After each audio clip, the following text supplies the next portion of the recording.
Hmm. I meant to... Hey, Bismarck.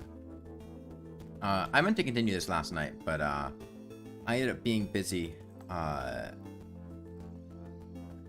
looking at videos of centipedes and millipedes.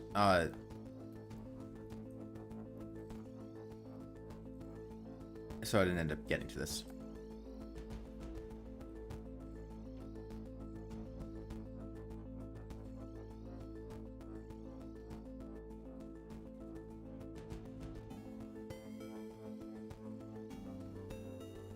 Fun fact, the way that you sex a giant centipede, at least according to this random website I was reading, I think you could try it, is, so giant centipedes are difficult to sex. They don't really have very many sexually dimorphic characteristics. So what you do is, you asphyxiate it with carbon dioxide or drown it, to like render it unconscious, and then like look at its genitals, and I fucking love the website that I read that on, because it said most people will asphyxiate it, some of them also drown it. You know, your centipede will probably recover. You need to be careful though, because if you asphyxiate it for too long, the centipede might get injured or killed. However, if you don't asphyxiate it for long enough, the centipede is a danger to you and will bite you. The centipede's venom? Oh, it's probably not fatal. But you might die.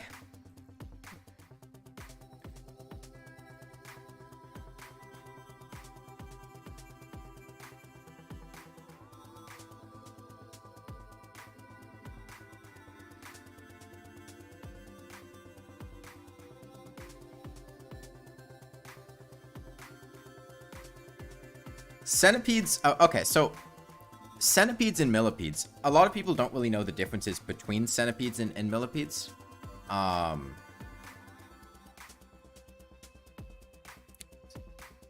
Centipedes are incredibly aggressive, carnivorous, violent death machines, filled with hatred and rage,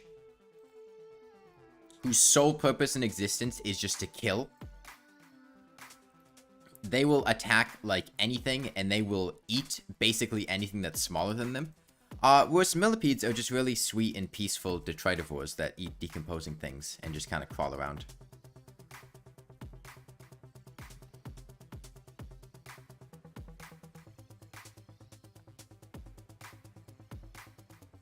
You know, giant centipedes will stab you with its toxicognaths and inflict you with a venom that's going to, it probably won't kill you, but it might. Whereas a giant centipede will just kind of crawl around and, or sorry, a giant millipede will just kind of crawl around, and if it's scared, it might exude some, like, mildly toxic and irritating substance from its skin.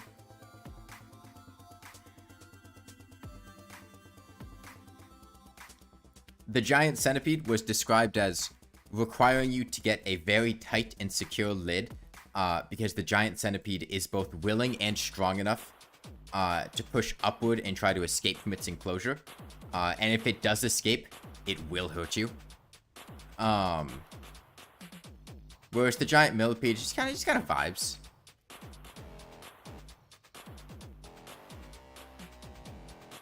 I'm also specifically talking about the giant varieties. These are the ones that are like, you know, half a foot long.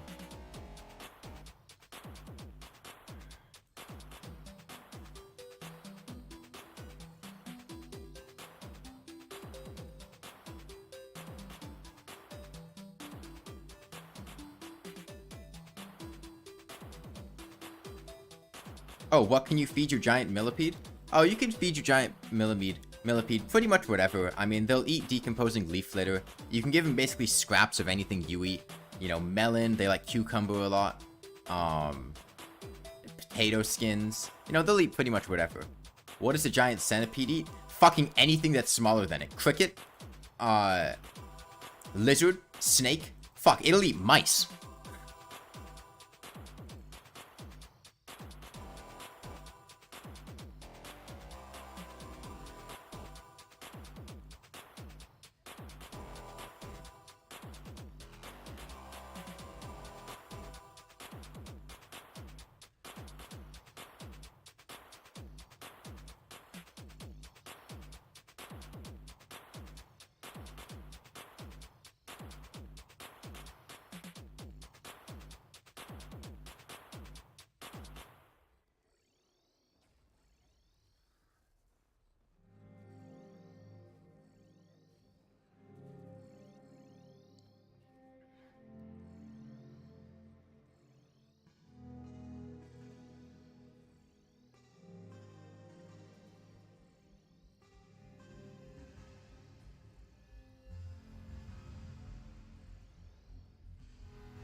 Yeah, the way I described it to my sister last night is that millipedes are the quiet kid in class. Centipedes are the quiet kid in class.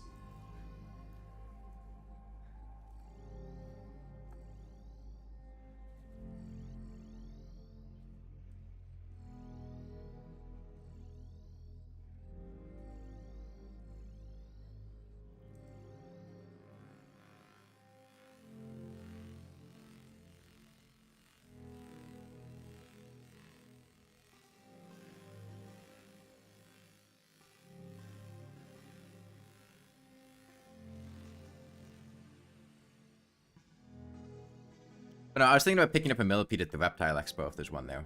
Because my sister wants one.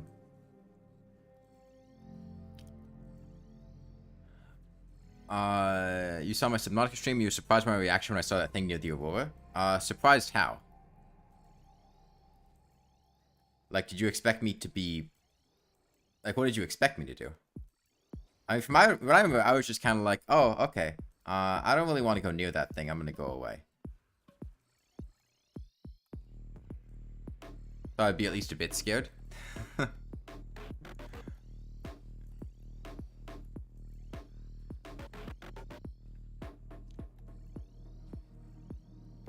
was killing the Moonlord with one of the worst weapons in game.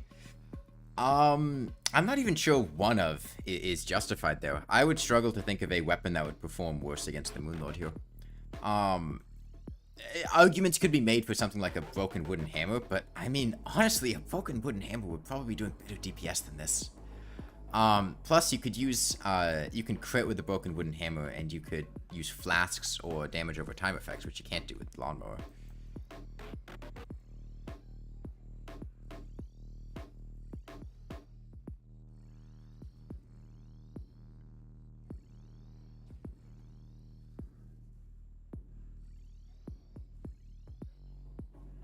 No, I mean, it was kind of like, oh, okay, I wasn't expecting that thing to be there. When you were a kid and you saw that, you couldn't close your eyes without seeing it and being horrified. Okay, well, slight difference. I am not a child. It's a lot easier to be scared of something when you're young. You know, I wasn't scared of it. I was just concerned that I would die, and I didn't know what would happen if I died. So, it was kind of like, oh, I don't want to lose the stuff on me. I don't know, it was kind of cute. It was a big wormy boy.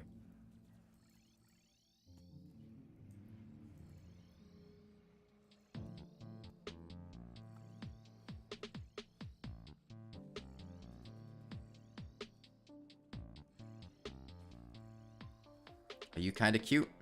You're not a big wormy boy.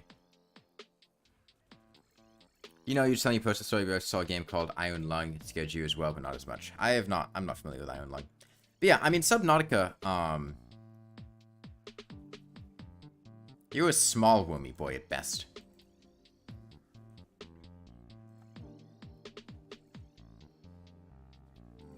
But yeah, I mean, Subnautica wasn't... Like, I wasn't scared playing Subnautica. I liked the atmosphere a lot. At best, I was, like, unnerved about the thought of exploring down. Mostly just because I didn't want to die. Or, like, lose resources. Because, like, oh, you know, I dive down too far, and then, what, am I going to, like, retrieve my body? And I respawn with no items? Probably something like that. That's usually how survival games work, and, like, I don't want to do that. Sometimes if you're too slow, your items despawn. That's annoying. How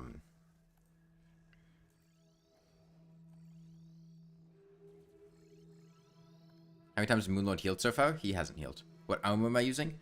Hollowed Mask, Valhalla Knight Chestplate, Valhalla Knight Greaves. I had to make a second world, and farm Old One's army medals one at a time because I couldn't kill flying enemies. So I basically had to do the first 3 waves of the Tier 1 Old One's army 40 times. I was concerned that I was going to see that thing if I had to go deep below. No, I didn't care about seeing it. Like, seeing it wasn't that scary. It was just kind of like, well, I don't really want that thing to kill me. Be inconvenient.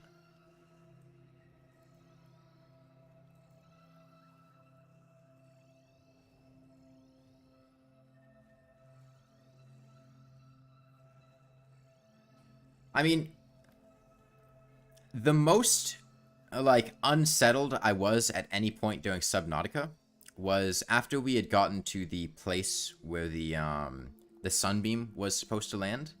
And in the water there was, like, the teleporting motherfucker. Given that I was very far away from home and had, like, no means of transport back here, and I was under the assumption that if I die, I still haven't really figured out what happens when you die, but if I die, I'd have to, like, get all the way back there to get my stuff.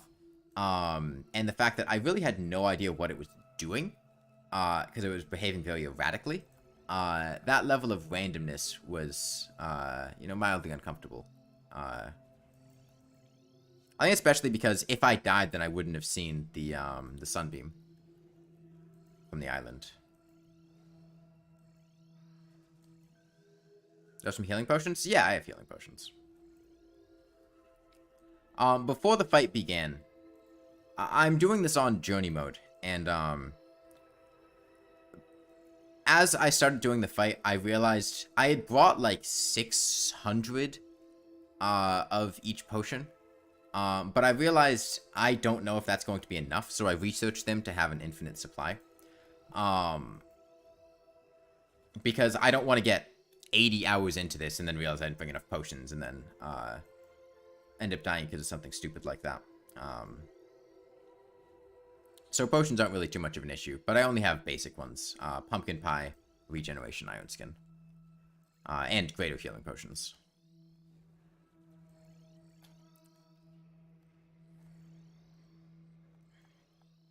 Can I play Random Gods? Random Gods is really loud compared to everything else on the Rain World soundtrack. I don't like... Also, Random Gods really is not a track to listen to and vibe to. Like, it's really cool atmospherically, and it fits in 5 Pebbles, as do many things. But, like, when it comes on the soundtrack, I'm kind of like... yo, can we go on to the next song?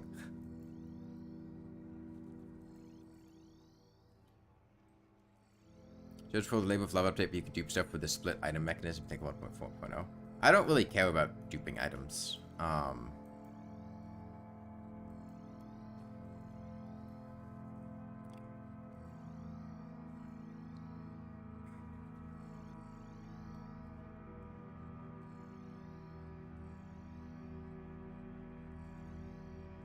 You like the one song? Sheer Ice Torrent? If you don't follow this up with Sheer Ice Torrent, then you don't deserve respect. The nice atmosphere? Yeah, Sheer Ice Torrent.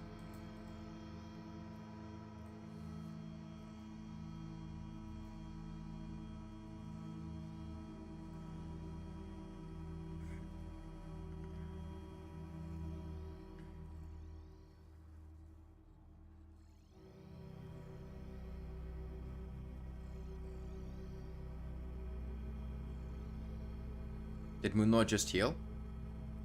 No? You might be seeing, I'm picking up Houts, because there are Hout statues right here.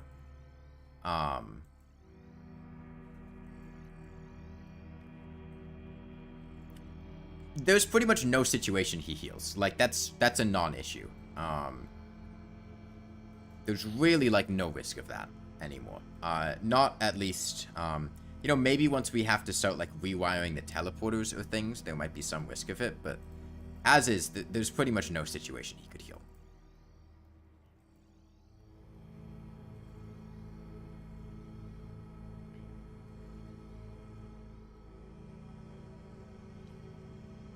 Who that slipped through? Terraria is a buggy game, and Terraria's code is extremely messy. I'm not surprised it has weird bugs like that. I mean... The thing is, fixing those bugs can be difficult because I'm not entirely sure the developers know entirely why certain things in the game work. And there have been points in time where they've tried to fix something, and then by fixing it, broke something else that relied on the same system. So it might have just been something that they weren't, you know, they didn't know how to fix or knew how to fix, but were concerned something else would break if they fixed it for a while.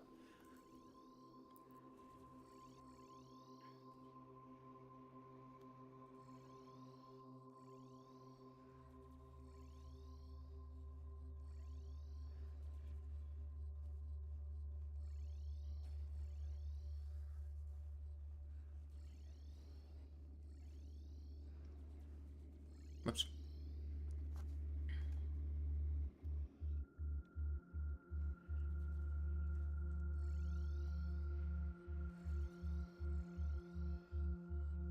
I checked part 6 or something. Looks like barely any dents have been made in itself, though. No, we've made a lot of progress since part 6.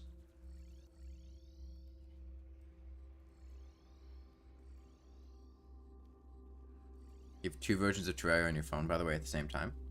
What are the 2 versions?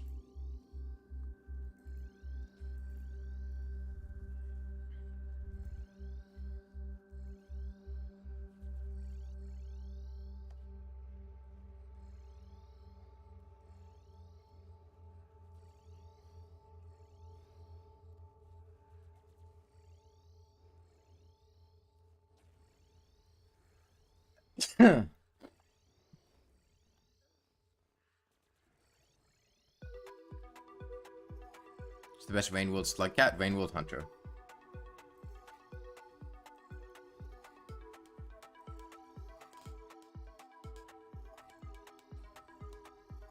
No, the answer is Rainworld Hunter.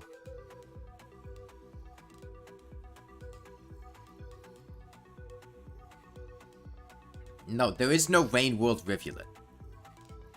Okay, it's just Rivulet. And he's not the best slug cat. He can only store 1 food pip for later.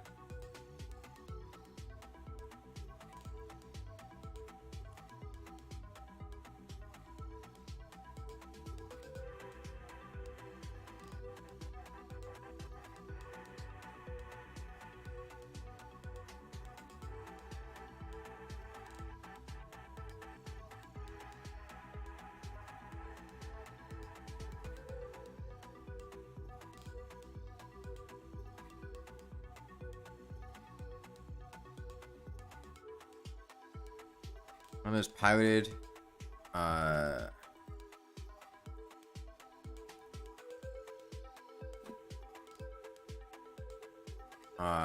and old, because when you first saw you could dupe items.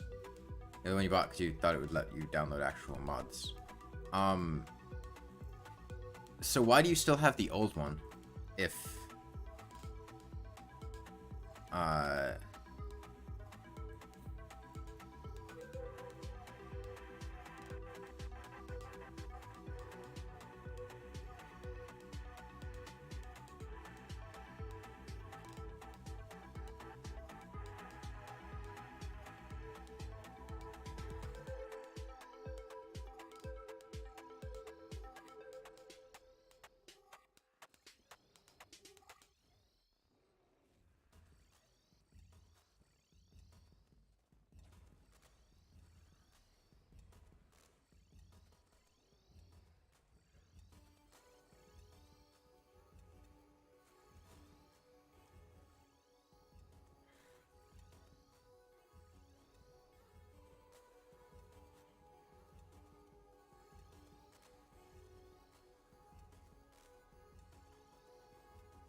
let's see it, Bismarck.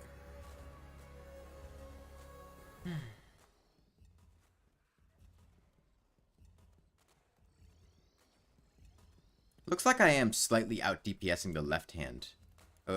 Dealing slightly higher DPS to the left hand than the right hand based on these, their HP number values. Which means I don't think I actually need to switch up which hand I'm fighting.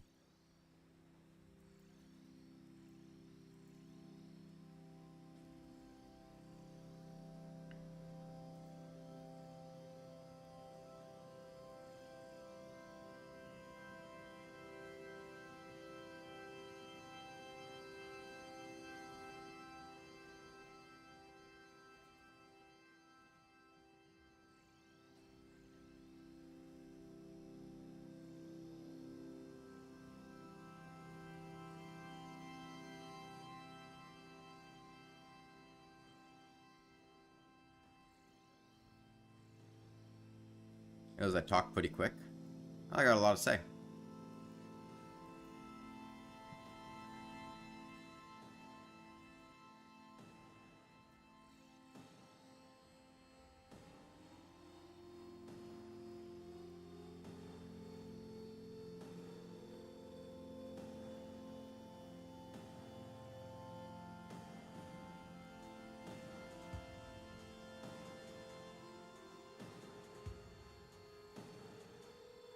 You have to repeat like 5 times for anyone to hear anything? What do you mean?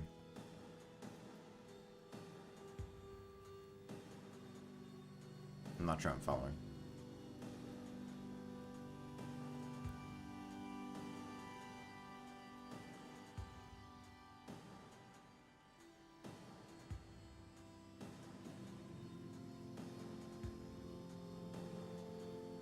Oh, you talk too quick. And oh, okay, so you have to repeat things so people understand you. That might be more an issue of not enunciating clearly than talking quickly. Mumbled and kind of slowed speech can be a bigger impediment to people understanding you than talking quickly. And talking quickly usually lends itself to mumbled speech.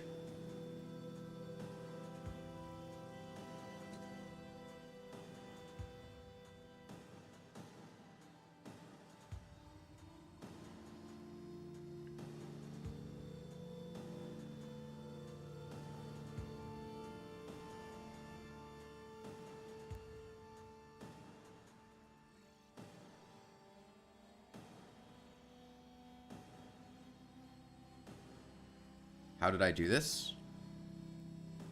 I attacked the lawnmower with a Moonlord. We're gradually chipping away at the lawnmower's HP. You can see it on the bottom there. The Moonlord's the main weapon.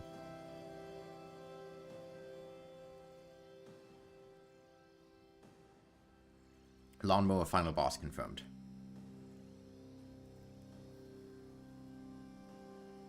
I have patience? I'm not a doctor. Are you asking about the Moonlord heal ability?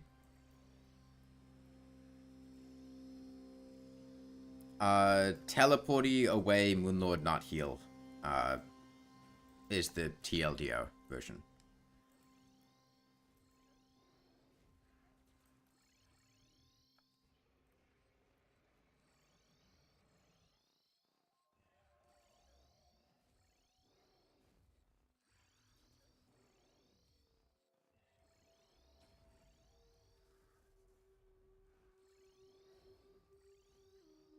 I would be a great dad. I don't want to be a dad.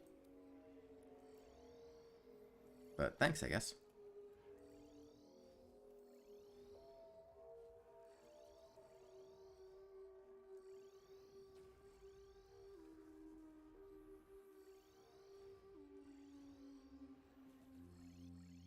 Yeah, this exact same idea for a challenge a while ago, and found I was doing it, took a good look at it, and then decided not to. Yeah. If you wanted to do a low damage run, there are way better choices than the lawnmower. In fact, the lawnmower is probably the worst weapon you could choose to do a low damage run with. Flare gun is a pretty easy one, since they added cursed flares in 1.4.4. That makes hard mode significantly easier. Copper short sword genuinely kicks ass, especially if you use damage over time flasks. It's perfectly fine. Wand of Spoking is a lot better than people give it credit for. People still have this mental understanding of the Wand of Spoking being the 1.3 Wand of Spoking, when it was buffed considerably in 1.4, and it actually does pretty good damage. It went from dealing 8 base damage to dealing 14, which is almost double. And I think it also got like a 10% crit chance buff. Like, the Wand of Spoking is not that bad.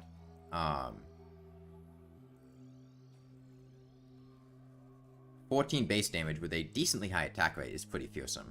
You can't even imagine Wall of Flesh with Lawnmower, and you don't even want to talk about Empress of Light. The Wall of Flesh was really difficult. It took like 80 or 90% of the world, along with finding and then subsequently abusing an exploit that allowed us to get healing from hurt statues faster than the cooldown, which is because hurt statues, their cooldown is tied to the block that they're placed on, not the statue itself. So if you mine the hurt statue and then place it in a different spot, it'll reset the cooldown and it'll keep letting you spit out hurts, which let us heal quickly and therefore get in to deal damage to the wall of flesh more frequently. Because I was moving in a direction. The wall of flesh, yes, basically once it starts, it's always moving to the side. And we basically have to just keep walking into it and taking damage. And gradually whittling it down. Thankfully, the wall of flesh has 0 defense on its eyes in classic mode. Which means we do the full 8 damage. But it was not easy to deal 8,000 damage. And the Empress of Light, I mean, the Empress of Light would not be bad. This is the Don't Dig Up seed, which removes time limits.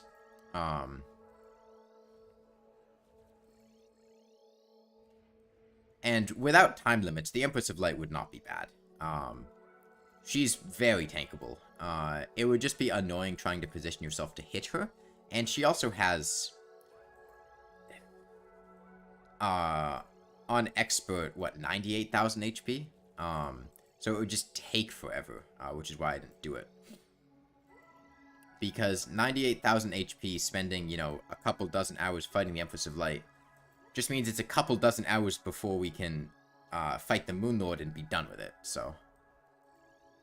I'd rather get a head start on the Moonlord than waste time with the Empress or Fishron.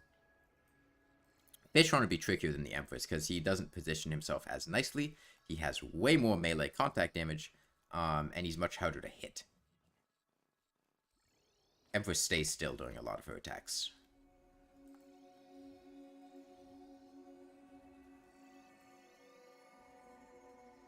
He's not predictable like the Moonlord. Oh no, you can predict him. But he's so agile that you can't position yourself as easily to hit him consistently. Because he is dashing all around, doing backflips and spawning bubbles and shit. He drifts a lot. And his contact damage is really high. Especially once you get to, like, his second phase. Which means you can't really comfortably just sit inside of him to deal damage.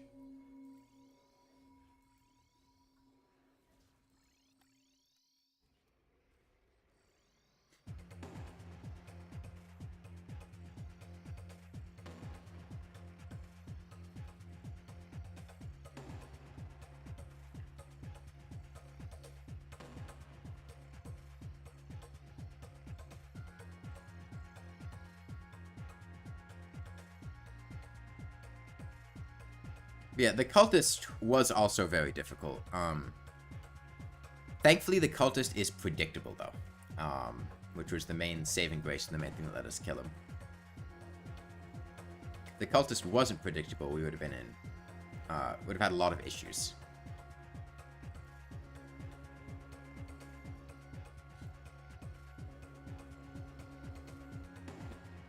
So how does boss the Lawnmower? I mean, Moonlord. I feel like that one is kind of obvious given how long we've been doing this, but I'll assume you meant besides Moonlord, in which case probably Lunatic Cultist, and behind the Lunatic Cultist probably the Brain of Cthulhu, followed by the Wall of Flesh. The only bosses I died to during the entire run were the Lunatic Cultist and the Brain of Cthulhu. And I don't think I even died to the Cultist, I just failed the fight and knew that I would die if I didn't recall. I died once to the Brain, because it's not very easy, evading his second phase when you're not tanky enough to just eat hits, because the Brain just does too much damage to do that. And you can't really know where he's coming from because of HP, you know, how hard it was to make the arena and how unpredictable they are. I mean, the answers are the same. Every boss is predictable. There's no unpredictable boss in Terraria, with the exception of maybe the Brain of Cthulhu. Like, at pretty much every point in time, you know exactly what a boss is going to do. And even the Blade of Cthulhu, I know exactly what he's going to do, I just don't necessarily know the direction he's going to come from. Like, every boss attacks on a cycle.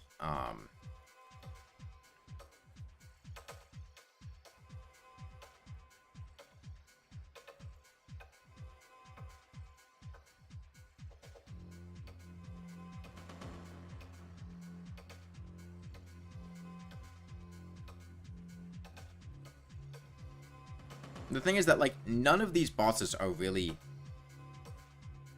Hot take, but twins are not that hard. I mean, there's, like, no boss in Terraria that's really that hard. Like, every mech boss is easy. I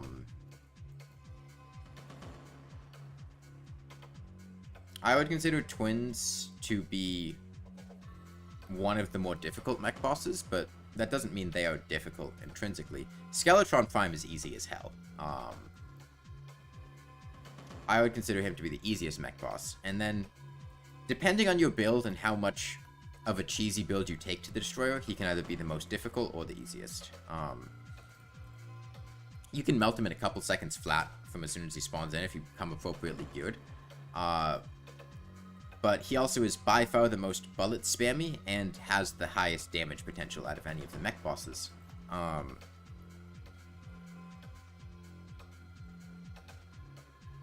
Along with just flooding the screen with projectiles constantly. Which can make the Destroyer problematic. But he's a worm boss, so his health isn't like... Like, you can kill the Destroyer consistently several seconds after he spawns with a correct build. You can't do that with the other mech bosses. The twins are... Like, Retinazer's second phase is absurdly easy to cheese, and it's kind of a joke.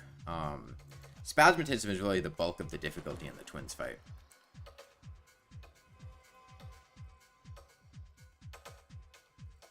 I would consider Queen Slime to be a more difficult fight than any of the mech bosses, just because Queen Slime is much less predictable and much more of a pain in the ass.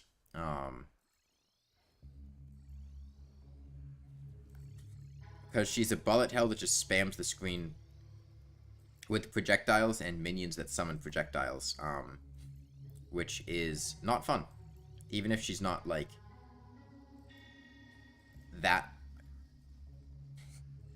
dangerous, all things considered. I'd feel much more confident fighting the mech bosses than Queen Slime, just because they have fewer moving parts, and I can actually understand what's going on during those fights. Whereas Queen Slime, I feel like, is just a toss-up about what's going on.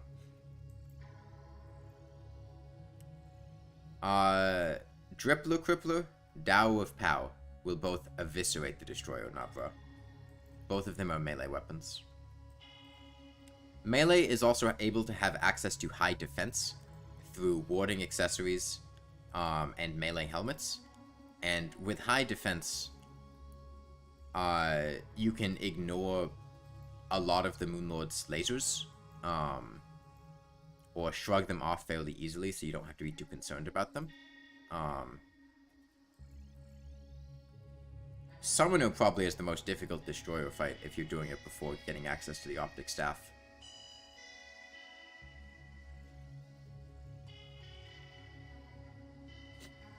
Because Summoners typically can have low defense and be susceptible to the laser spam, along with not having very good minions before the twins that's able to deal with the Destroyer.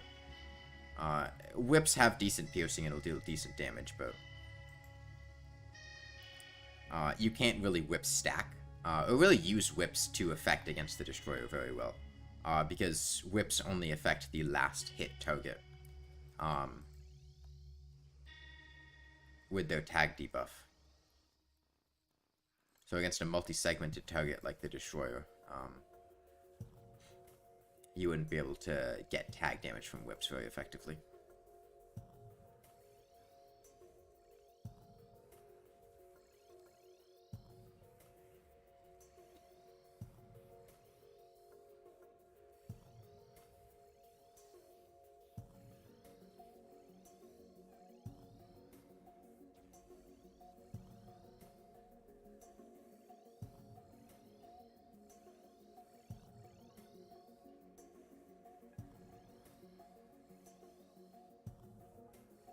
You can use teleporters to make it so they can't hit you when charging as well.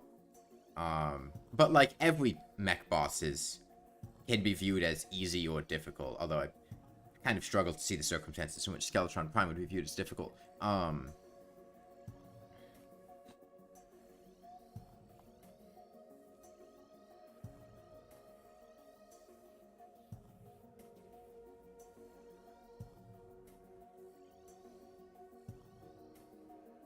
Mechs are highly cheesable. I mean, basically every boss in the game is highly cheesable. It's not specific to the mechs.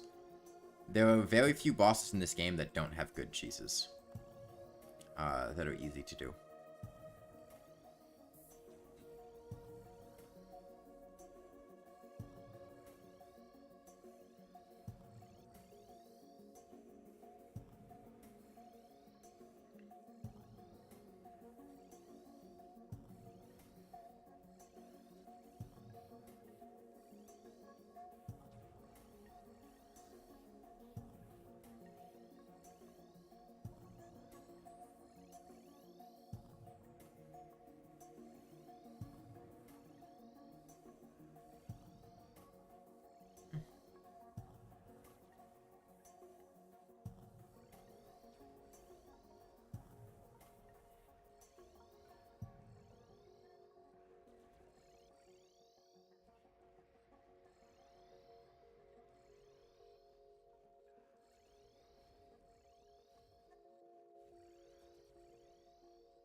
You know, I could go dinosaur mini-golfing this weekend. Because the Reptile Expo is, I think we drive past the dinosaur mini-golf place as we go there. So I could do that. I like I like dinosaurs.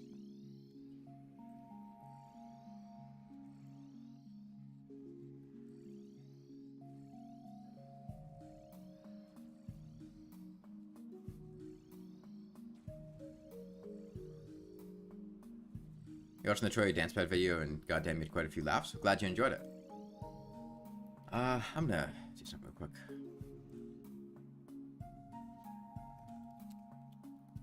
That's not good. Sister sent DM saying "Ho brokey." Hope not too brokey. Would be inconvenient if we couldn't go to the Reptile Expo this weekend. Although maybe we could get a lift.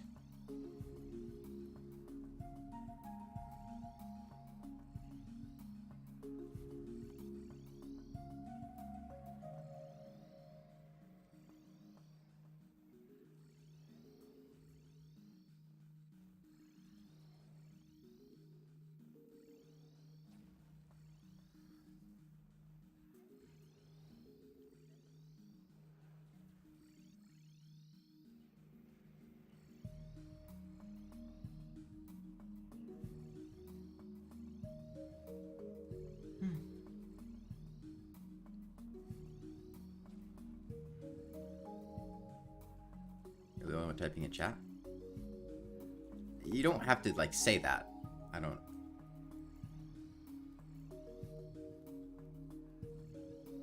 really care.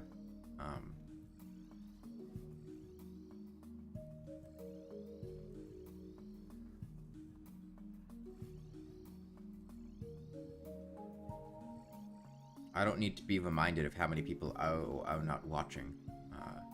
That just seems like an unnecessary stress.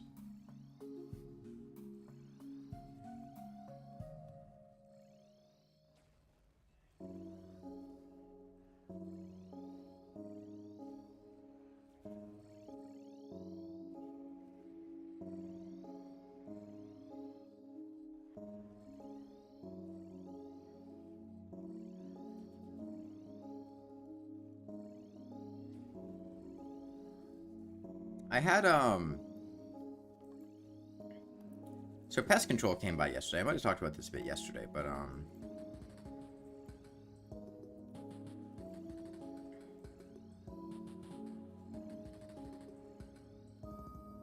most of the guys at the pest control company that we get I might leave soon. Do you want to go to a pretty far away place with your bike and you do inflate it first? Alright. Are pretty nerdy guys, who do a lot of, like, tabletop or PC gaming. And this question happens every single time that pest control comes over, and I never have a good answer for it. Which is, pest control comes in the building. They start spraying, around the floorboards, around the house. They come into either my room or, my sister's, room and see, you know, the PC setups. 2 monitors, nice looking PCs. My sister has a whole standing desk and goes, "Oh, what types of games do you play?" And I never have a good answer for this. I blank and, like, panic every single time. Because I don't know. I don't know what types of games I play. I mean, I don't know. I don't really have, like... A lot of people will have, like, a game that they'll go really hard into.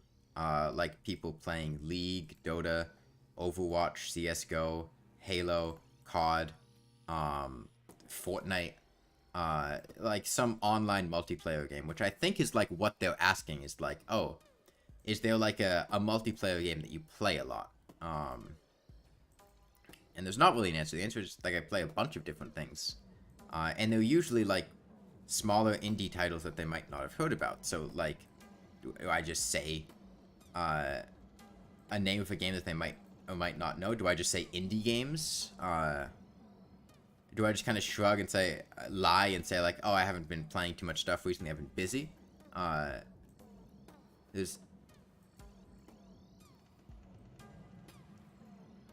never know which one to do.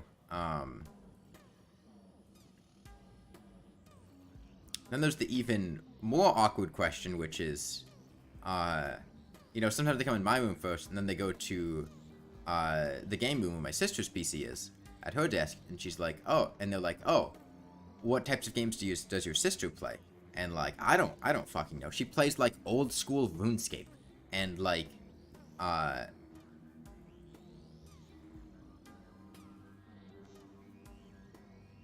probably other things too, but the main thing that I remember her playing is just RuneScape. Like she's been playing, like, Danganronpa recently, but Danganronpa.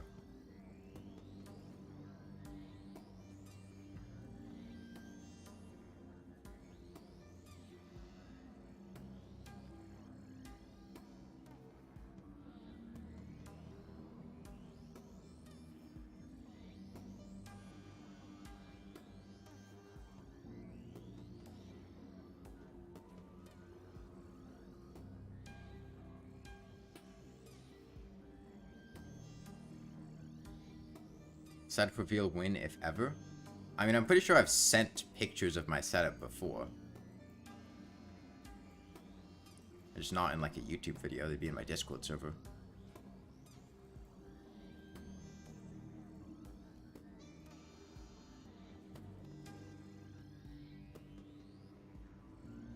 Including Moonlord, which boss took the longest to mow down.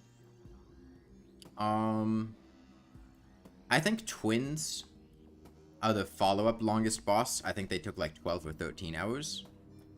Following the Twins, Cultist and Skeletron Prime and the Destroyer took a while. Golem took a little while, but that was more because Golem... we died in the middle of one of the... Oh, but we did die during a Golem fight, but that was because of a tortoise that had gotten in the arena. Plantero did not take that long. From what I remember. Destroyer was only, like, 6 hours. Queen Bee was a solid, like, 3 hours, though. She was not easy to fight. Because she did not sit around. Skeletron proper also took a very long time. Because he kept despawning. And we spent a lot of time experimenting with what was causing the despawning and things.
When Moonlord teleports, what does he have?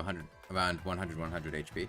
That is because when the Moonlord teleports, his core despawns for a brief moment, and when his core despawns,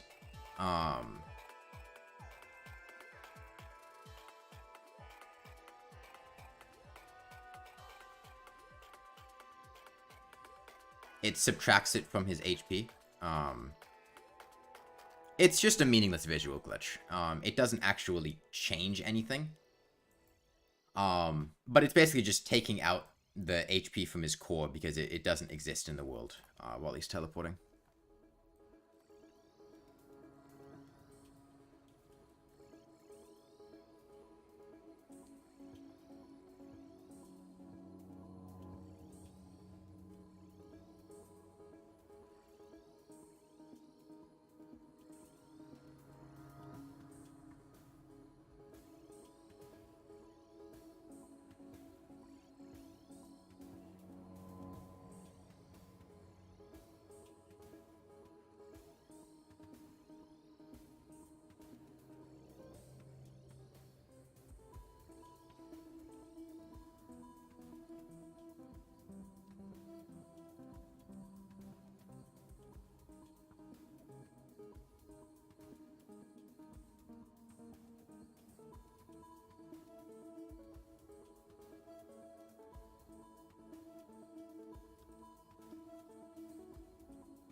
Core is going to be pretty tough to hit.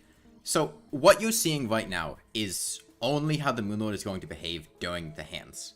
Like, if we sit still here, as you can see, the core and the eye remain in completely consistent locations. We would teleport up and down rather than left to right, and they would be very easy to hit because they're not moving around. The only reason the Moonlord's moving around so much is because we have to move around so much to be able to hit the hands. They're really not going to be that difficult to hit. I have teleporters already in position.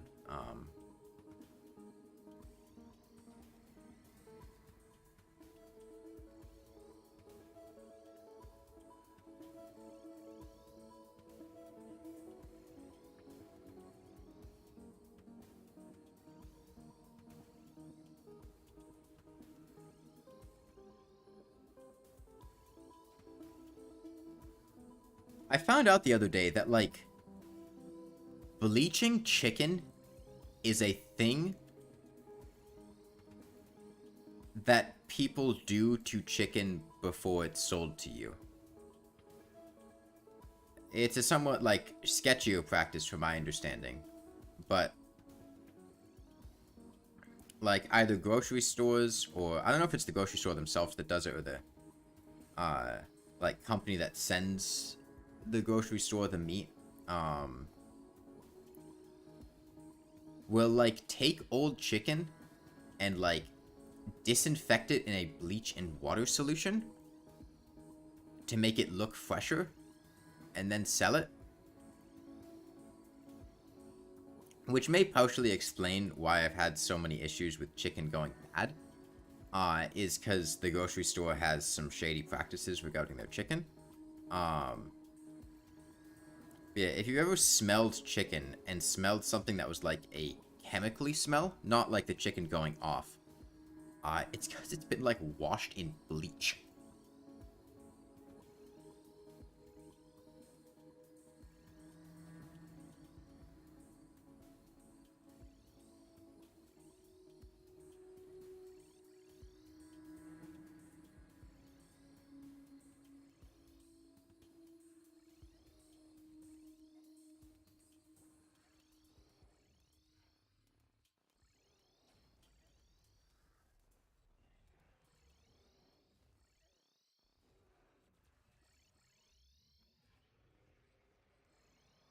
It's awkward because my sister's cow broke down. I don't have a cow.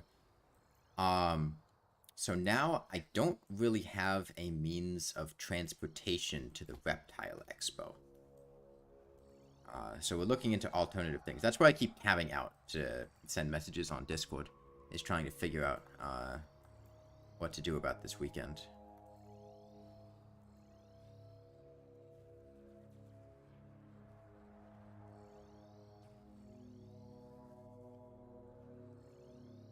Actually, I might.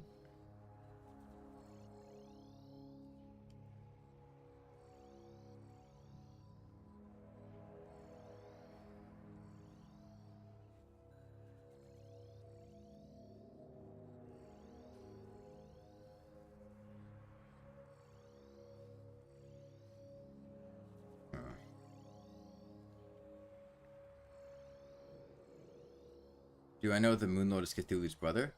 The Moonlord being Cthulhu's brother is not canon. It's just like fan canon, head canon, something that Dev said, probably as a joke, at some point.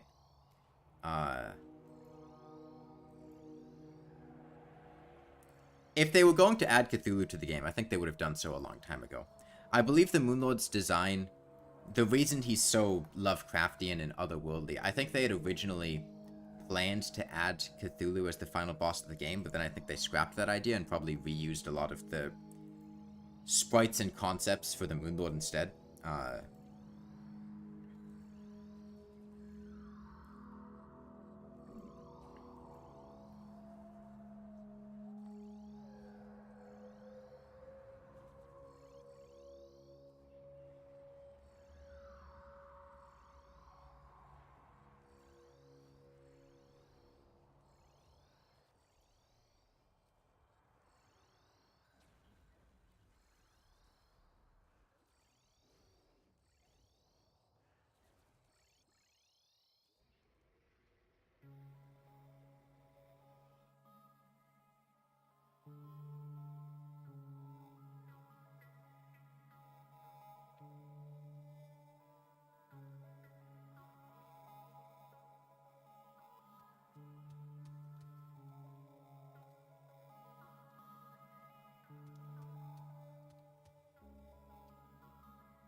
I wonder how big Moonlord would be IRL. Search on Google and said the size of the moon, but how can they be sure? So Terraria has height.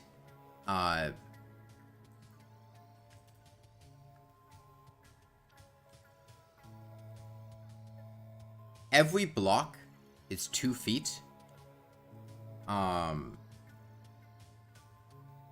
So if you count how many blocks tall the Moonlord is, and then you'd probably add on maybe 40% because he's missing his legs, that would probably be about his height.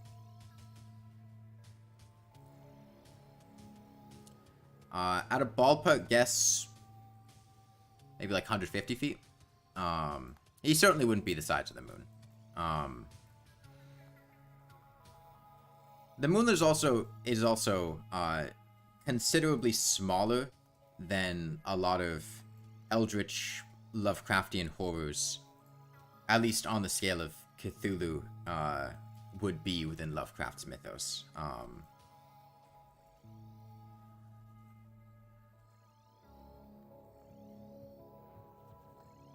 I think at least. It's been a minute.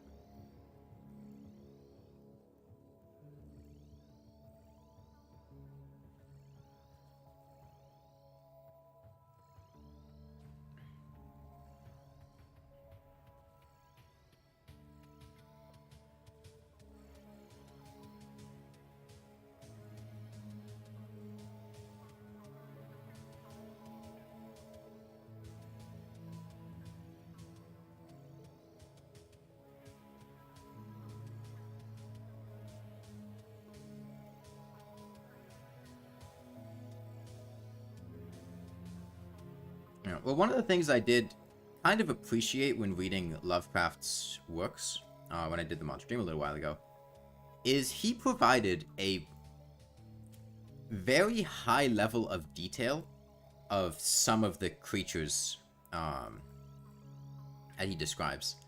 Like the old ones in At the Mountains of Madness have like paragraphs, if not pages, of descriptions.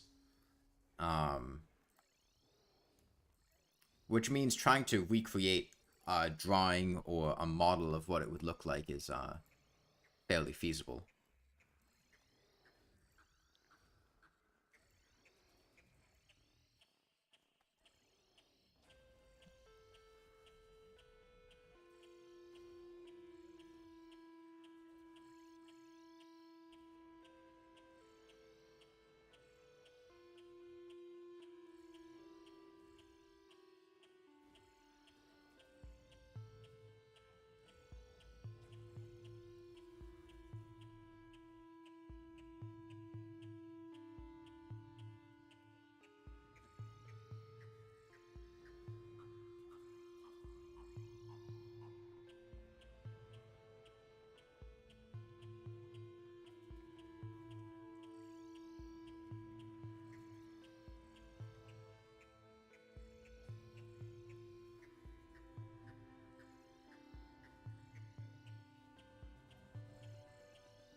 I don't know something. If the Silver Gates are infinite, which I'm pretty sure they are, how to get to the end.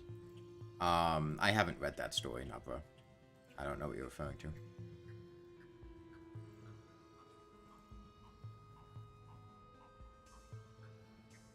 I have not read all of Lovecraft's works. He has a lot of them. I've only read a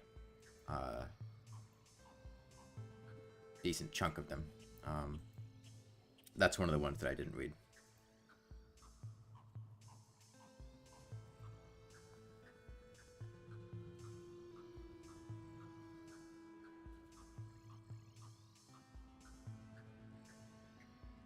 Also, a big theme in Lovecraft's mythos and works of fiction are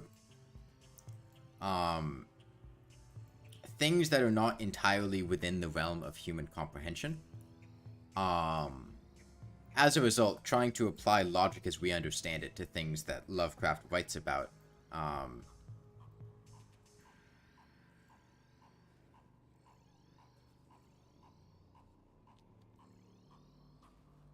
is kind of silly.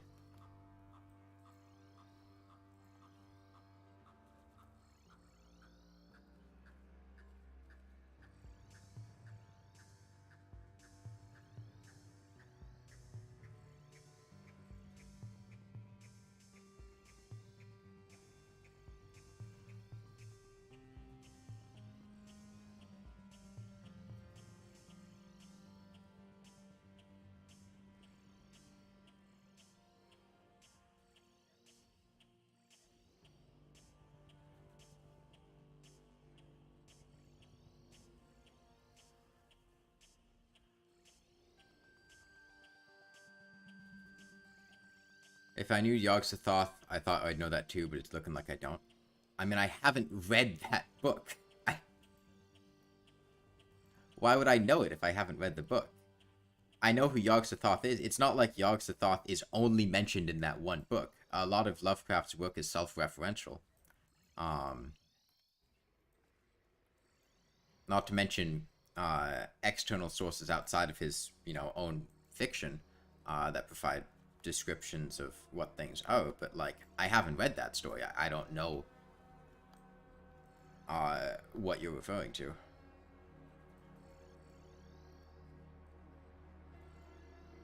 I mean, I have the book right behind me with every published work of fiction he's ever written, but I haven't read that particular one. I've only really read the ones that I've read out on stream. Part 14, you pray for my sanity. It'll be fine.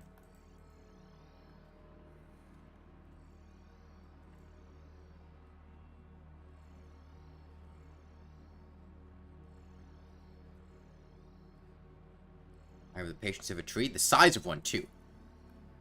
I'm very tall.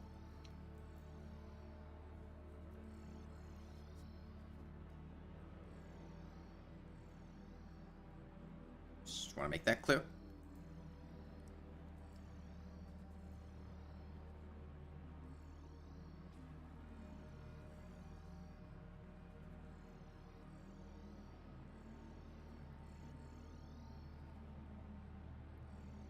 What do I want to eat for dinner tonight? Might have some grilled cheese. I like grilled cheese a lot. I said I'm 23? Yeah.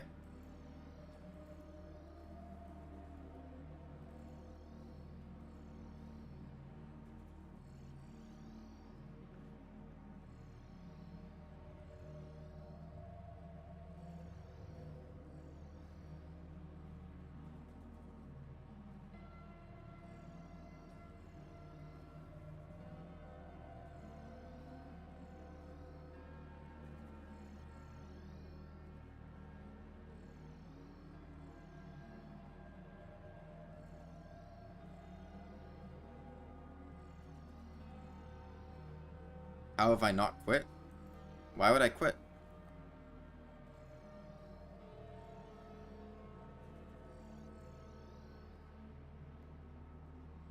"5'9¾" the average height for a male? No. The average height for a male is like 5'6" or 5'7".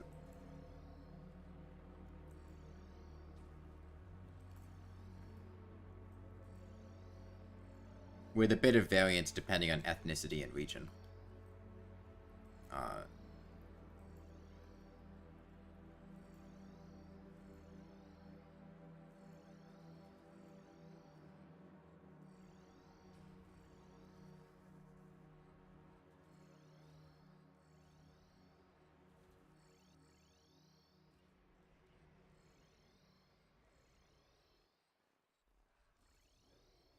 If I was gonna quit, I would have quit a long time ago.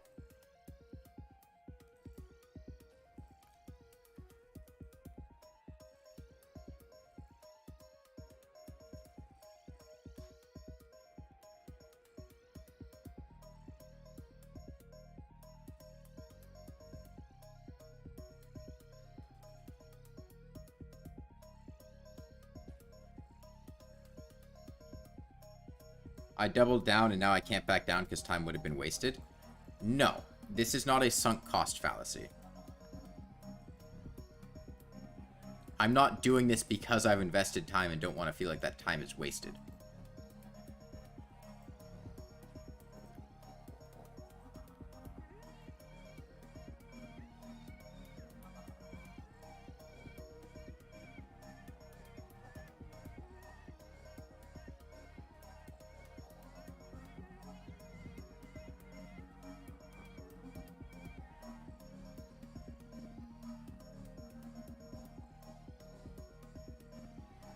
I'm doing this because I want to finish.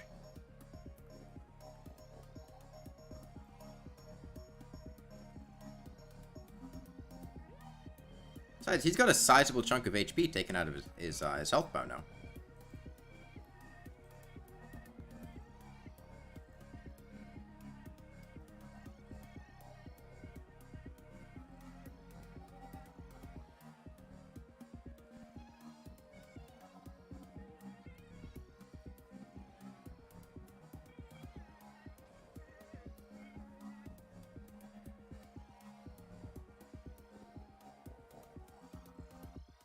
My favorite type of cheese? I don't really eat cheese very much. Like most adults, I'm a little bit lactose intolerant. You know, milk products aren't going to sit that well with me. I don't eat that much milk products and dairy things. But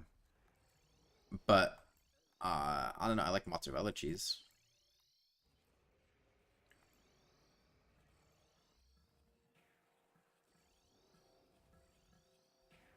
After 13 pouts. 13 is not that many. Like, I really haven't been doing this for that long.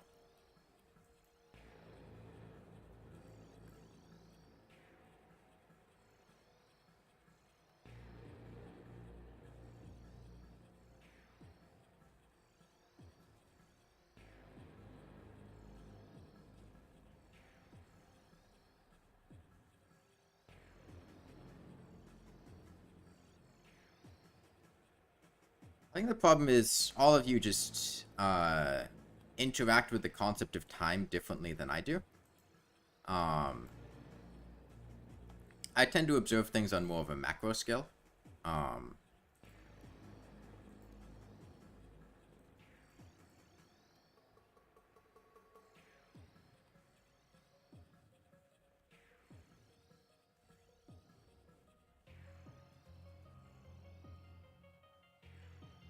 Comes as a perk of being an immortal being that exists outside the bounds of time.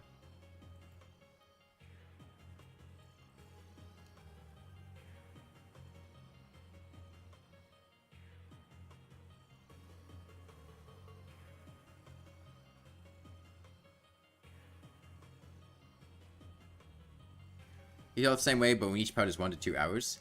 Yeah, I meant to have the parts be a lot longer than that. I was just, a lot of the times I was just very fatigued, and didn't want to carry on for like 3 to 4, which was the planned length. I try to do at least 2 hours each time, though.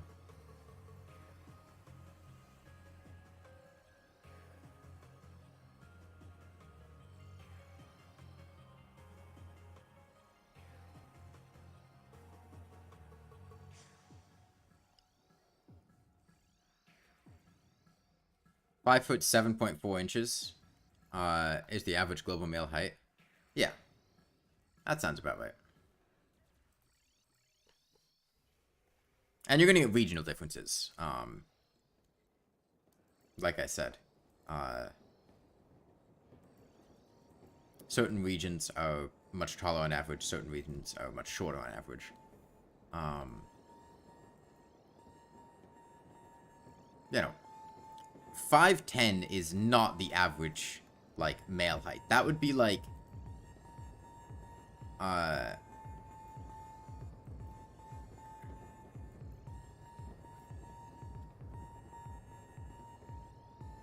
many times have I messed up? What do you mean by messed up? I mean, I mess up all the time here. In terms of progress, never. Like, I make plenty of small mistakes, get hit in situations I could have dodged. You know, slightly mess up my teleporting so I don't hit him. How do I pause this between sessions? Just pause it. I don't know.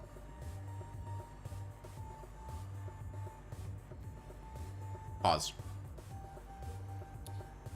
You terrified of a computer crash. 20 questions in Moonlord fight.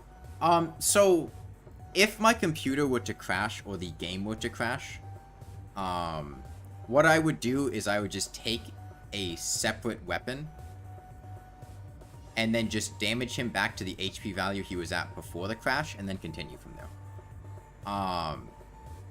The game did actually crash at one point. Or 2 points, actually. My computer didn't, just the game itself crashed. Because Terraria is a buggy piece of shit. And the first time I just bought a celebration from the Pouty Girl. And used that to damage him back down to what he was at. And the second time I made a Chlorophyte Warhammer and used that. Because there's really no functional difference between damaging him back to the value he was at. Like, in either case, I unpause and pick up from where I was. But yeah, given the instability of the game, if I were not to do something like that, I wouldn't have made it past Skeletron. Because Skeletron kept despawning in the middle of the fight because of a glitch, because the game tries to divide by 0 or something.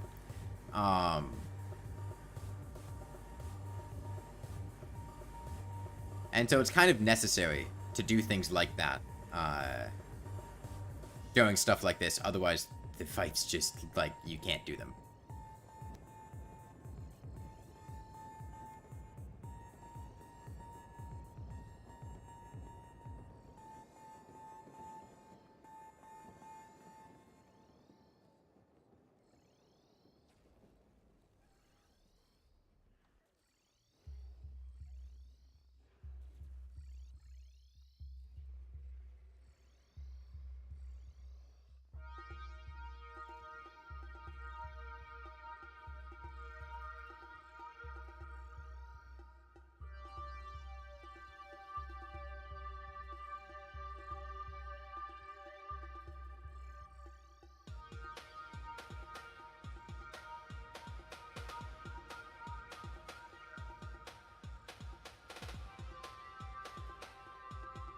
Why is you mad? Probably because Terraria's a buggy piece of shit. I mean, it is. You know, love the game to death, but holy fuck, this game has some coding issues.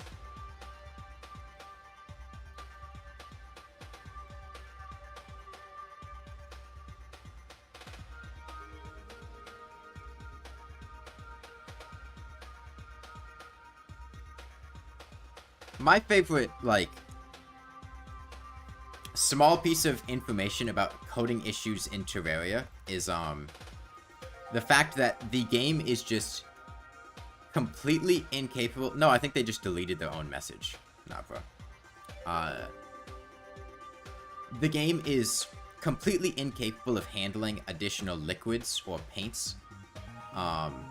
Because, like, they used a certain memory storage system to store paints and liquids, and it's been capped. Like, the game just does not have the memory to store more paints or liquids. It's just not possible. Which is why I forget if the shimmer, like, doesn't count as a liquid, strictly speaking, or if it's the last liquid that could be added. I forget which one it was. But that's why, like, illuminant coating and echo coating are not paints, they're coatings. Because the game could not handle them to exist as paints. Because it's just incapable of doing that.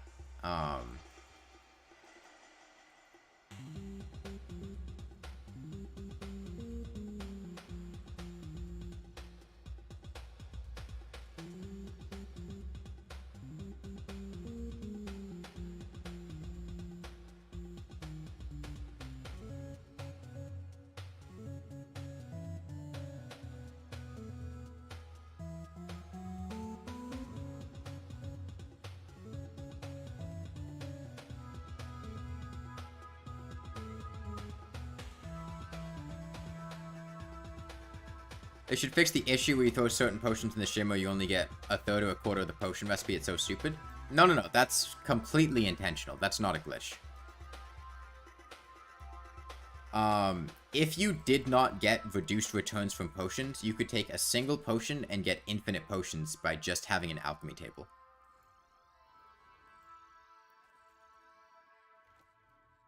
The reason you get diminished returns from potions and you don't get the full value is because the alchemy table exists. And the alchemy table reduces the components it takes to craft potions. So if you got full potion supplies back, and then you could recraft the potion, and it wouldn't take all the supplies you can consume, you could take one potion and then get infinite potions in a couple of minutes just from the alchemy table. I think that's not the case with the Zenith. Yeah, it's really just with the potions that it's a concern. Hey, things. How you doing?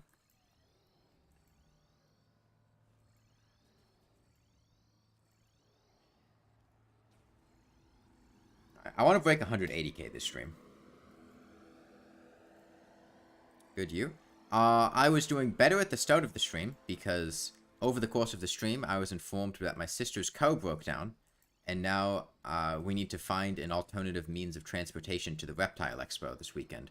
Which really means we're probably going to have to invite somebody to come with us and drive us.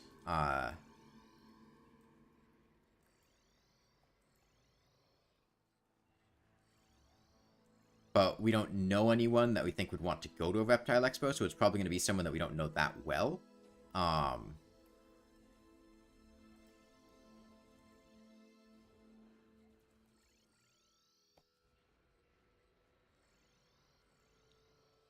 Did I play any sports as a kid? I played a lot of sports as a kid. My parents were very into... They had this, this rule, essentially, where, you know, each kid basically always had to be playing at least one sport. Possibly two sports. I don't remember. I played a lot of sports as a kid. However, the sports I was good at were significantly fewer in number. I played basketball, but I did not like basketball. At all. Nor was I very good at basketball.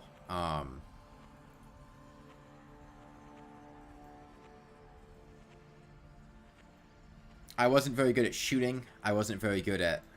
Like, I was fast, but The small teams, the fact that the court was just very loud with the ball bouncing and the shoes squeaking and things like that. I was never a very big fan of basketball. But I did play basketball. I played baseball. I was really, really bad at baseball. You got a shooting sport? No. Like, you shoot a basketball. Like, when you throw the basketball towards the hoop. That's called, like, shooting hoops. Throwing it.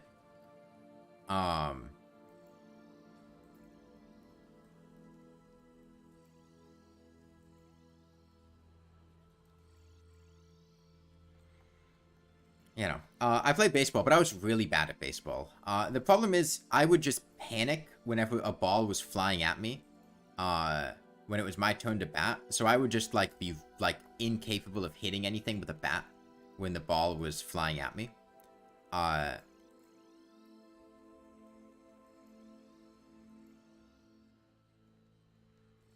remember, I did not want to play baseball. I was pushed by my parents to play baseball.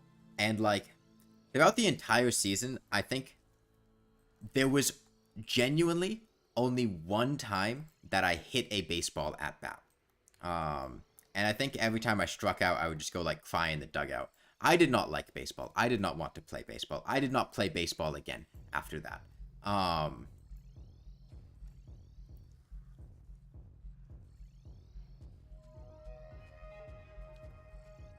I played a lot of soccer, or football, for you, those of you overseas.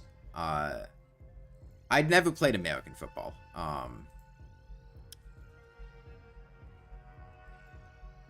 I just never liked football. But soccer. I played a lot of it and was quite good at it. That was one of the main sports that I played as a kid. When I got to middle school and high school and whatnot, I kind of stopped playing soccer because at that point in time was when, like, you know, rules and regulations dictated you had to wear, like, mouth guards, and I could not stomach wearing a mouth guard for a long period of time. It made me nauseous and sick. And so I kind of had to stop playing just because I couldn't, I couldn't deal with having one in my mouth, for that long.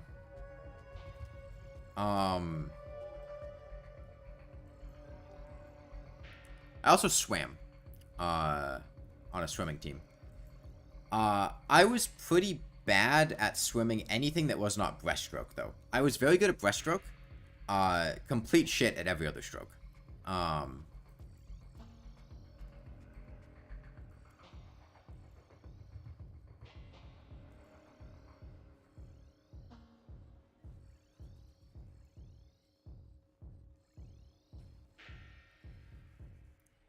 But I was often pushed to swim other strokes, even if I didn't want to or was really bad at them, because for a lot of my time on the swim team, I was one of, if not the only, male in my age group.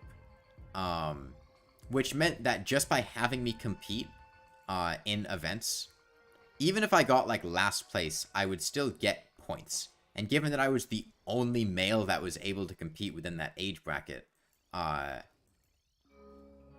was pushed to do a lot of them, even though I was kind of shit at them. But I was good at breaststroke.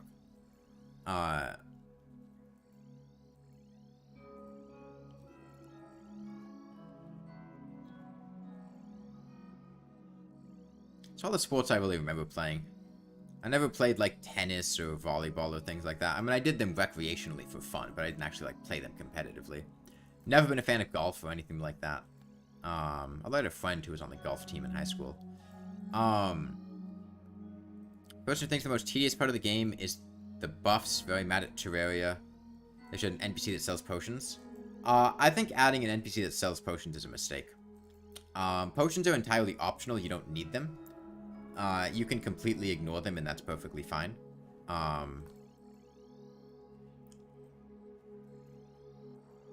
think it would also be reductive and basically, I just think it would be a mistake. You're 14, you still don't know how to swim? I mean, it's not difficult to learn.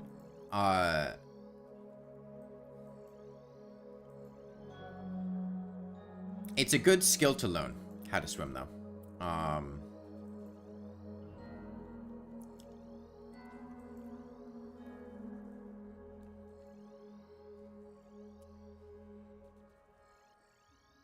Alright, see you, Quuxy. Good ways to learn how to swim. So there's learning how to, like, tread water, which is very easy. If you're in a calm pool, you can learn how to tread water very easily. Now, learning how to move yourself through water is different. You know, your basic, like, doggy paddle is going to get you from point A to point B. But is not going to look very elegant while doing it, nor is it going to be very fast. But if you add, like, some basic flotation devices to keep you afloat, you can practice, you know, strokes.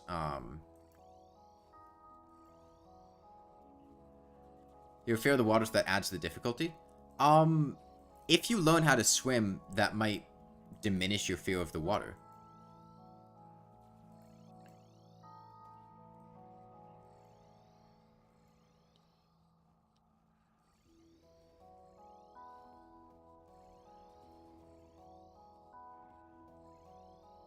You see nothing wrong with adding an easy way to get potions? Well, the potions being somewhat difficult to obtain is the balancing factor.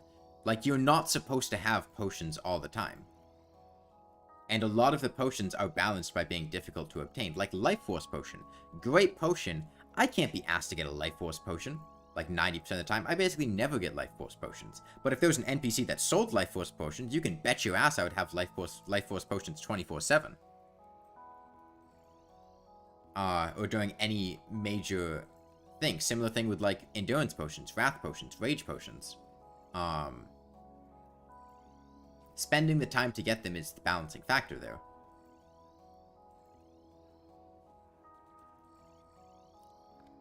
For a price? Prices don't really matter because money is obscenely easy to farm.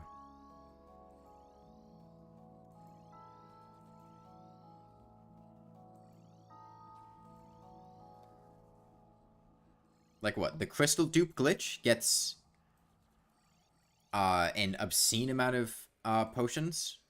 Or gets an obscene amount of money extremely quickly. But yeah, I feel like learning how to swim could help get over your fear of the water. Right? At least, you know, I could understand being afraid of deep water where you can't see the bottom, the ocean, and things like that. But I feel like if you're afraid of, like, pools and things like that, learning how to swim and be okay in them, I feel it could definitely help alleviate the fear that you have of them. Because there's nothing hiding in the water. You can see it perfectly well.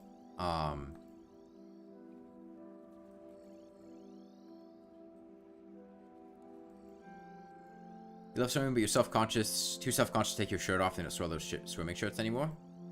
I feel like you could find swimming shirts.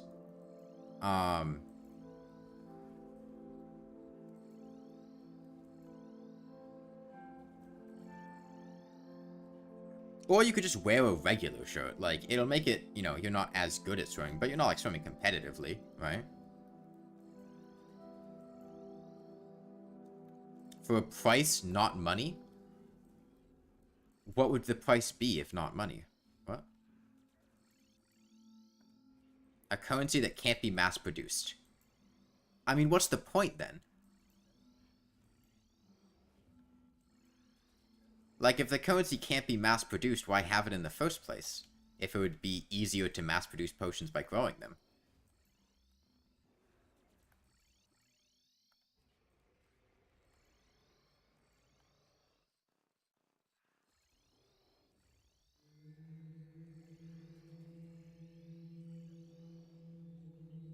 Like, potions, most potions are really easy to mass-produce. Like, the only weak link is just, like, the potions that require fish. You know, any herb potion is obscenely easy to get. So, if you're farming some alternative material, you're basically just doing that instead of fishing. And if it's not easily mass-produced, why would you not just fish? Because, like, if you get planter boxes, you get a staff of regrowth, it is really, really easy to get every basic potion. Spelunker potions, extremely easy. How do blinkroot pots work? Okay, so every herb blooms under different conditions. Day bloom blooms at day. Moonglow blooms at night. Fire blossom blooms at dusk. I think like 3:30 to 7:30 p.m.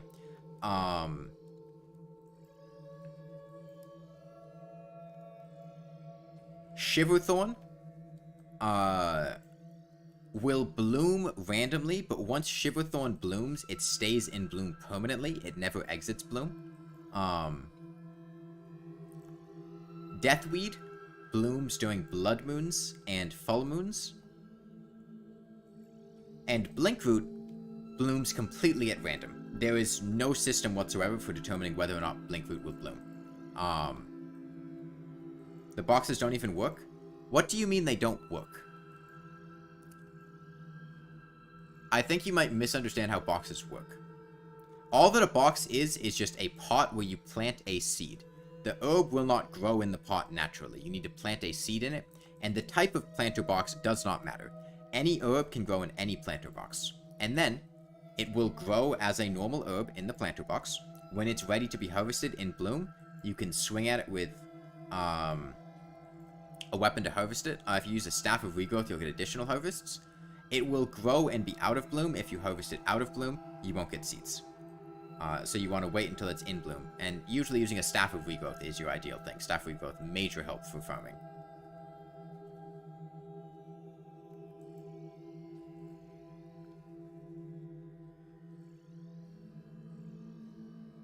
But yeah, you buy a bunch of planter boxes, you plant a bunch of things in them, you can get hundreds of herbs. Use pots instead.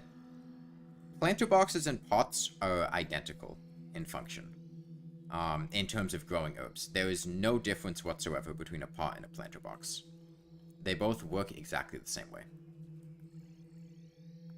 When I'm talking about growing things. What's the background music? This is the Rain World soundtrack. I don't know what track on the Rain World soundtrack this is.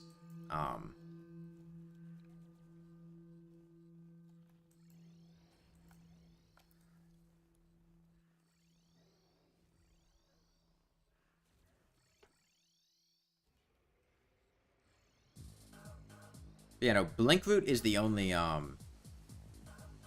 herb that's kind of difficult to farm in mass quantities, just because Blinkroot doesn't bloom consistently. Usually, with Blinkroot, what I would recommend doing is planting it on plain dirt or mud and not in a planter box, and then using the Staff of Regrowth to harvest it out of bloom. Because the Staff of Regrowth cannot be used to harvest pots that are inside of a planter box or pot out of bloom. However, if it's on the ground normally, you can harvest it out of bloom and get seeds for it. So you don't have to wait for it to bloom with a Staff of Regrowth if it's planted on regular dirt or mud. So that's usually how I found Blinkroot.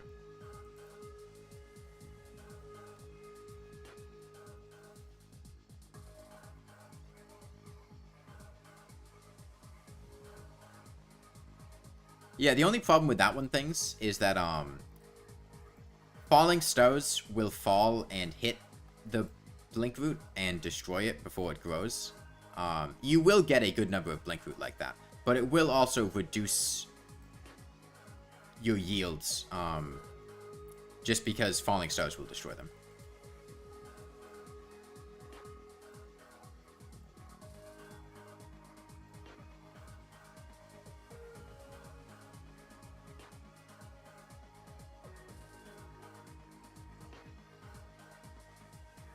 You know, something new every day, like flowers bloom at certain times of the day. Yeah, and blooming is, in Terraria,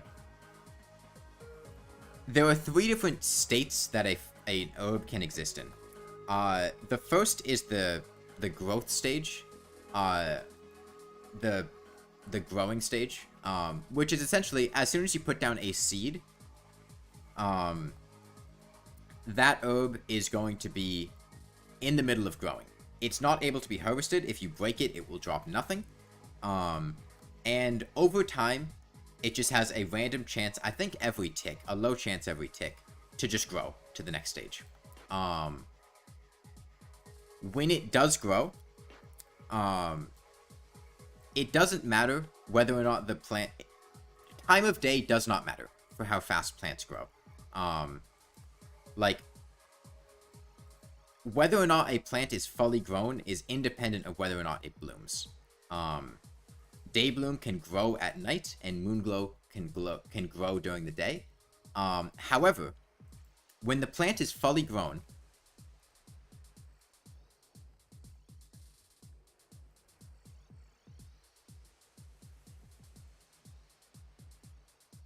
you can harvest it for an herb, but it will not drop seeds. In order to get seeds, which allow you to replant the herb later, you need to harvest the herb when it's fully grown and in bloom. And whether or not it's in bloom is dependent on the conditions that I described earlier. Fire blossom, day bloom, and moon glow depend on time of day. Waterleaf, deathweed, and I think it's just those two, depend on a state that the world is in. Waterleaf will bloom when it's raining, and deathweed will bloom during a full moon or a blood moon. And shiverthorn and blinkroot bloom completely at random. There's no condition to do to it to make it bloom more consistently. However, shiverthorn, once it blooms, will bloom permanently and never exits bloom, whereas blinkroot will enter and exit bloom at random. Now, one very niche piece of information is that plants, and really everything, grows faster on the surface than underground. And the reason for that is because the game updates and checks information on the surface, tiles on the surface, more frequently than it checks tiles underground, which means there are more chances for a plant to grow to its next stage if it's planted above 0 elevation. So having your herb farms on the surface will make them considerably more efficient than having them underground. This is often why you see so much blinkroot if you make like a dirt bridge or a mud bridge on the surface, is because it just grows much faster on the surface than it does underground. That's a similar thing to why, if you noticed earlier, the pumpkins that I was planting, I have a ton of them planted underground, but the ones planted on the surface, even in Get Fixed Boy, grow much faster because the game updates more frequently on the surface. Do I know how to ride a bicycle? I don't actually. I'm sure I could learn without much issue, but it was never really something that I learned to do as a kid. And then I've just never really had a bike. This is expert mode, not master mode. And sorry, a bit of a backlog on questions there. It's pretty fun and easy. I don't mind walking. What are the Phoenix Blaster so much? It's fun. I like it. Is planting on dirt versus boxes only better for blinkroot? Will it help get other herbs? So the main reason that you would want to plant on the raw block and not in a planter box is if you have an herb that is difficult to get to bloom. Because really it's a strategy that you use with the Staff of Regrowth. So you can get herbs out of bloom. And get seeds out of bloom, specifically. And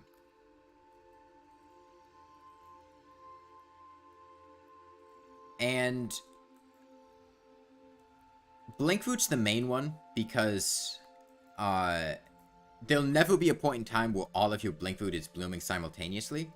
But a lot of it will be fully grown, so you can go up and harvest the ones that are both in and out of bloom, and you'll get seeds, and then be able to replant them.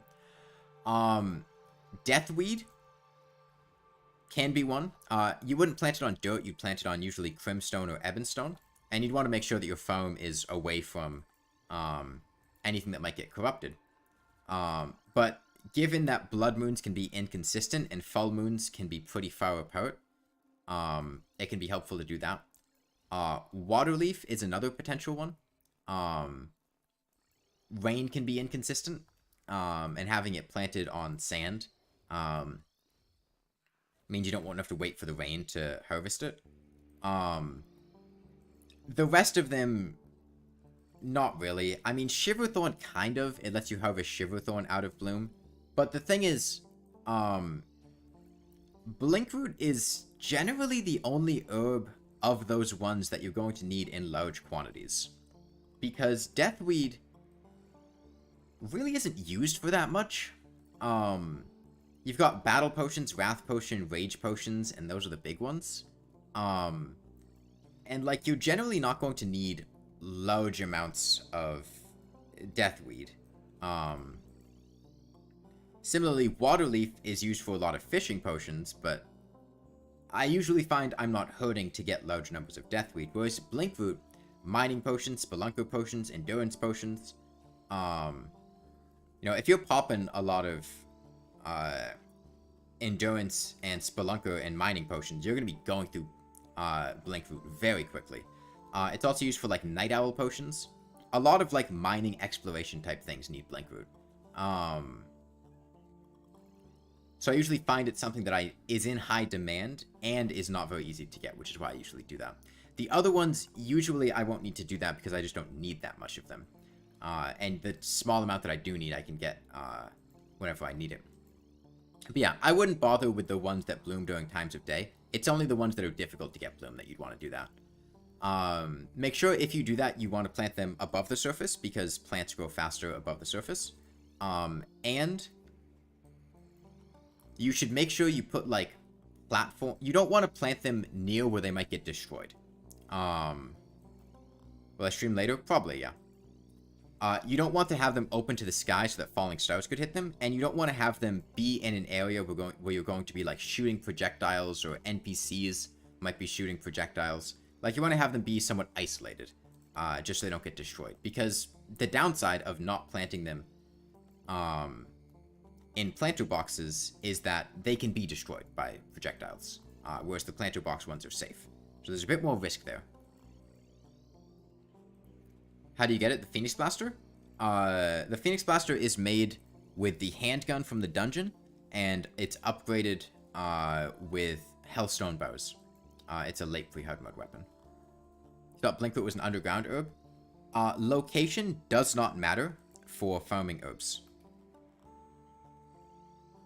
Blinkroot is not an underground herb. However, it is very unlikely that you would see Blinkroot growing naturally outside of the underground, because it only grows on dirt and mud that has no grass on it, and it's very unlikely that you find that on the surface. Unless you make it yourself, those situations really don't arise. Any herb can grow in any biome. However, like I said, herbs grow faster above 0 elevation than below 0 elevation because the game updates more frequently.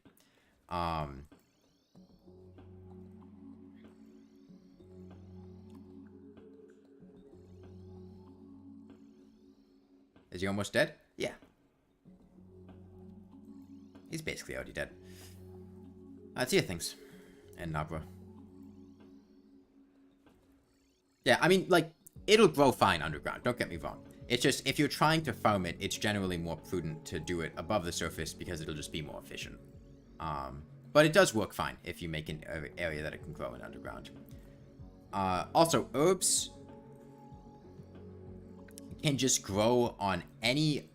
All that matters with an herb is the block that it's growing on. If there's a single piece of ice in the middle of the jungle, Shiverthorn can grow on it. If there's a single piece of mud in the middle of the underworld, Blinkroot can grow on it. If there's a single piece of dirt with grass on it in the middle of the desert, Daybloom can grow on it.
I've been eating a ton of pizza rolls the past couple days. I like pizza rolls a lot.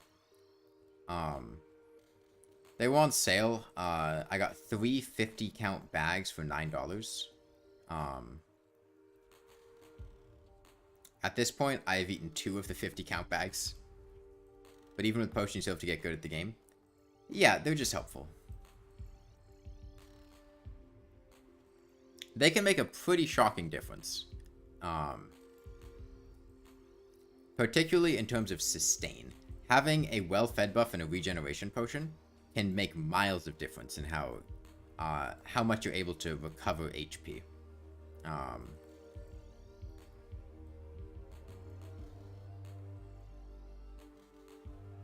Especially if you're synergizing with things like Crimson Armor or the Shiny Stone, which scale based on how much HP regen you already have.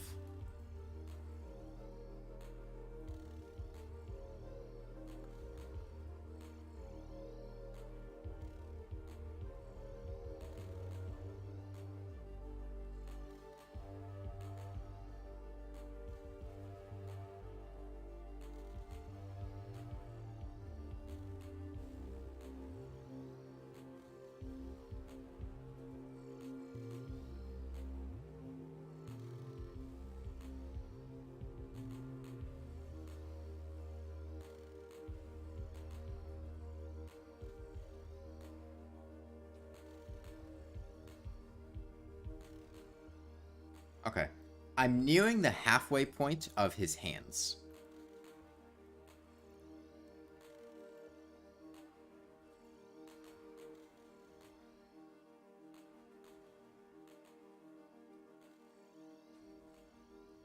Else gotta go? Alright, see ya.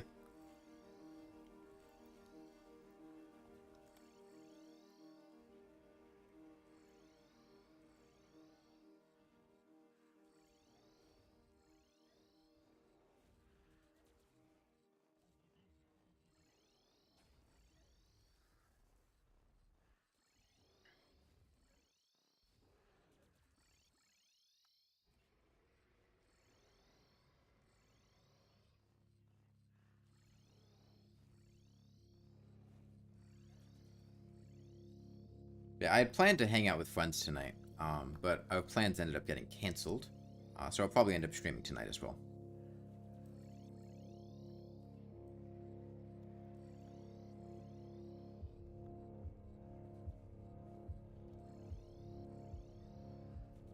Hey, Sharktails. I really hope I can still go to the Reptile Expo this weekend. Right now,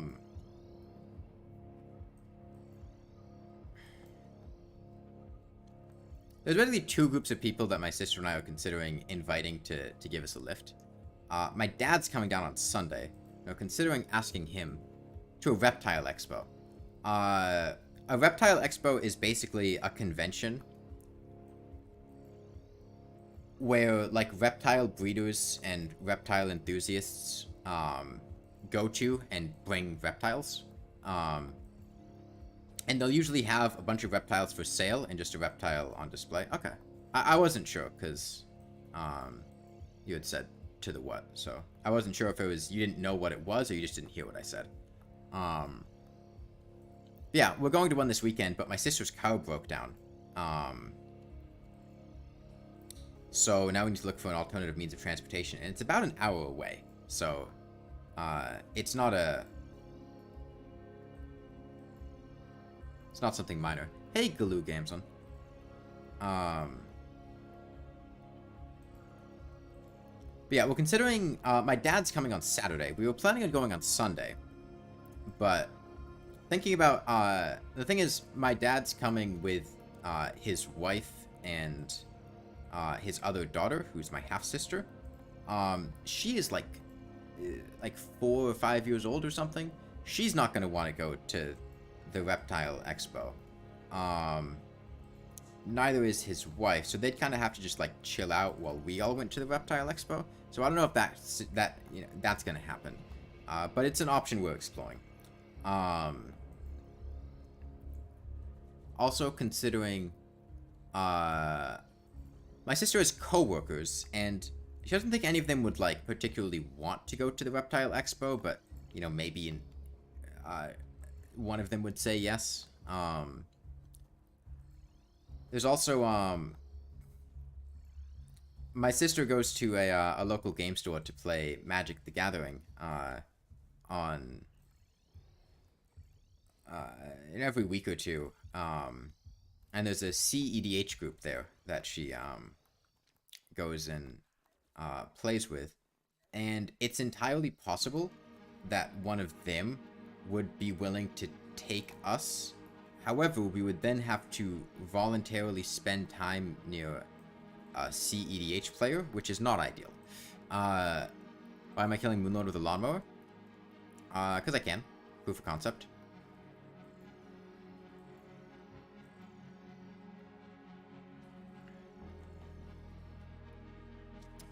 And then worst case scenario, I could probably invite some other people that might be willing to take me, but it would be less than ideal.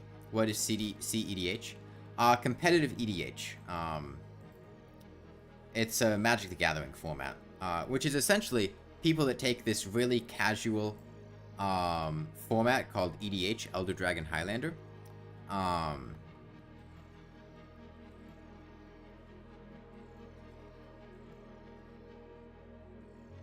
And then completely remove all of the casual aspects and the fun aspects about it and just turn it into a really competitive experience. Why I want to take a bus? That's not really an option.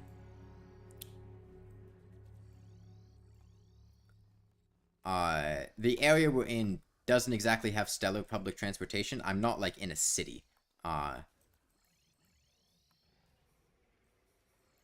There's not really a bus that I could take, and it's a rather long trip. I think it's like an hour away.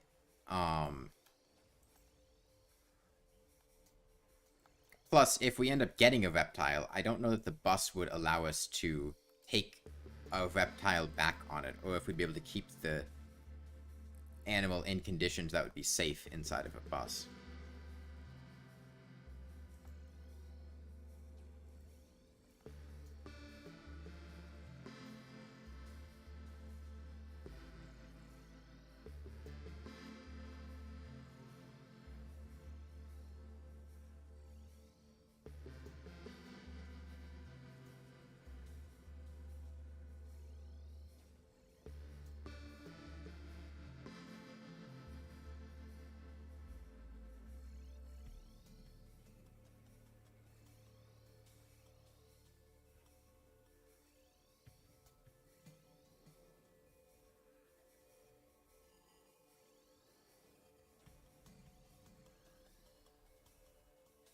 Looking forward to a specific type of reptile.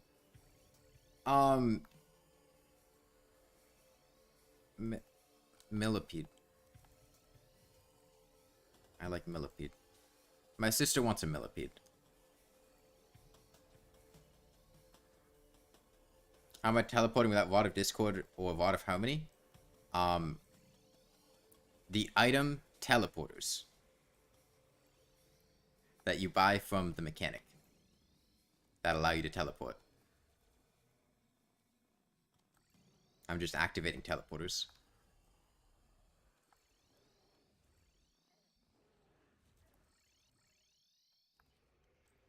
They're a bit tough to see because of the visual filters, but there are 4 teleporters here. There's the one here that I'm standing on, one there, and then one there. And there are switches on the teleporters, and I have Smoke Cursor activated. So I just right-click, and Smoke Cursor will auto-select the switch. And then it teleports me to where I want to go.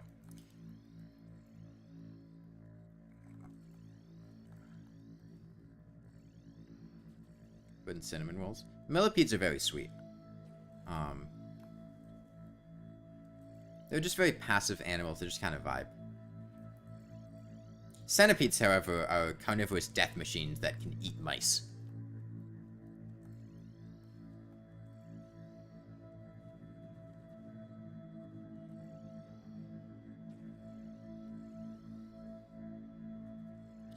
Why is he healing so much? He's not healing. I'm healing. I'm the one that's healing. Unless you mean why am I healing so much, in which case the answer is I have a lot of HP regeneration, and I have heart statues wired up here. I have my base HP regeneration. I have the Valhalla Knight's Breastplate, which gives me 4 HP per second. I have a Heart Lantern, which gives me an HP per second. I have a Regeneration Potion, which I think gives you another HP per second. I have a Campfire and a Well-Fed buff. The Well-Fed buff brings your HP regen back to the normal amount. It's nerfed in Expert Mode and above, but Well-Fed brings it back to normal. Campfire, I think, gives half an HP per second. I also have a Shiny Stone, which I think is a multiplicative bonus to your HP regen. Whenever you're standing still, and I'm standing still a lot here. I also have Honey, which I think is 2 HP per second regeneration. I regenerate a lot of HP very quickly. And I also have Heart Statues, which are essentially giving me 60 HP every 10 seconds. Moonlord's health bar becomes 180,000 after the white screen. That's not him healing. That is just a visual glitch that happens because whenever he teleports, his core despawns for a moment. And then his core HP, which is about 75,000, is subtracted from his total HP. Whenever he teleports, it goes from... Right now, this is counting all of his HP in Phase 1 and 2. For a brief moment when he's teleporting, it stops counting his Phase 2 HP and just counts his Phase 1 HP. So, like, right here, 106, 133, that's how much health he has between these two hands and his top eye. Whereas 181, 133 is how much he has between those and the core.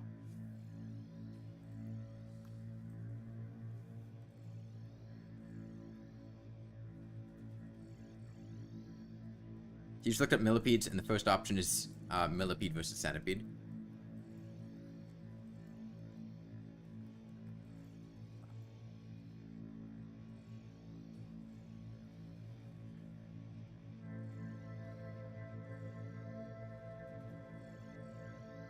Yeah, we'll see. It'll be fun to browse around at least, though. Lots of reptiles.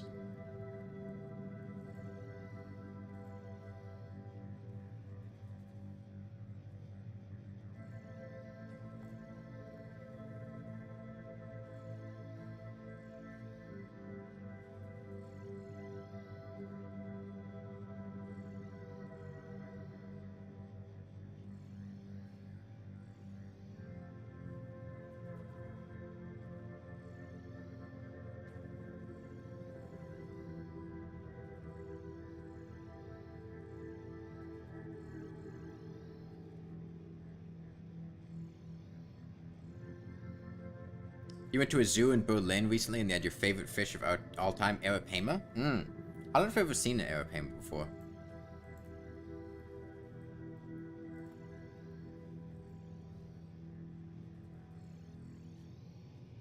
But they are really cool fish. I like visiting zoos and especially aquariums a lot. I like seeing fish.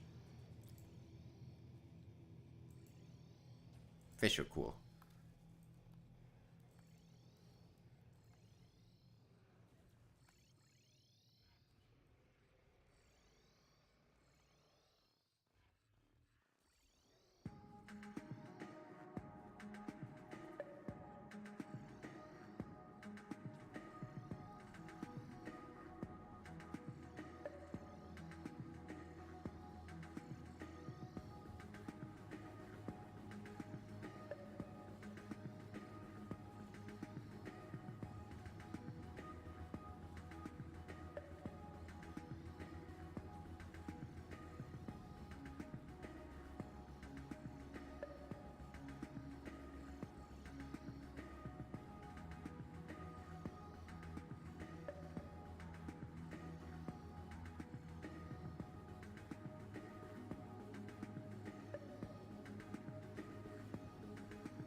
Have I killed Moonlord with the lawnmower many times in this stream? No. We have not killed him at all. Um, watching mammals in zoos is so overrated. Yeah, the mammals are like the least interesting zoo animals, usually. Like, birds and aviaries, love that shit. Reptiles, fish. Those are way more interesting. Yeah, no, we have not killed the Moonlord with the lawnmower at all. This is pouch 14. This is the 14th stream of this attempt of killing the Moonlord with the lawnmower.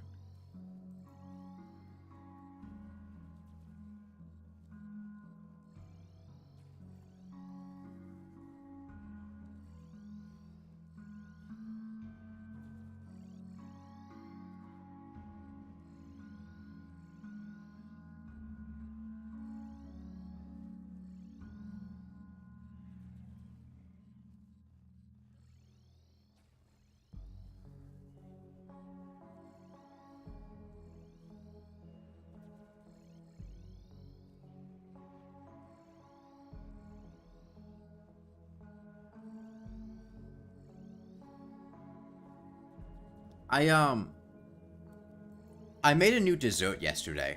And it tasted, really fucking good. It was... So there's this, I think it's a Betty Crocker brownie mix. It's like, milk chocolate brownie and peanut butter cookie. And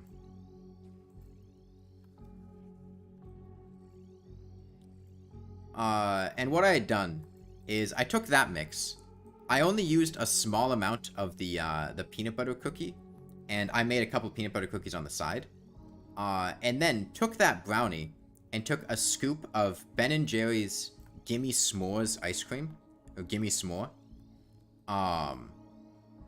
which is a fantastic ice cream flavor, by the way. If you haven't tried it, Ben & Jerry's Gimme S'more, really good ice cream flavor. Would highly recommend it. And putting that on the, a warm milk chocolate brownie with a little bit of peanut butter cookie in it, I would have been satisfied ordering that at a restaurant for like $5 or $6. Your local zoo used to let the macaws fly free on zoo grounds, and they'd have them flying for a bird show a few times a day. Okay.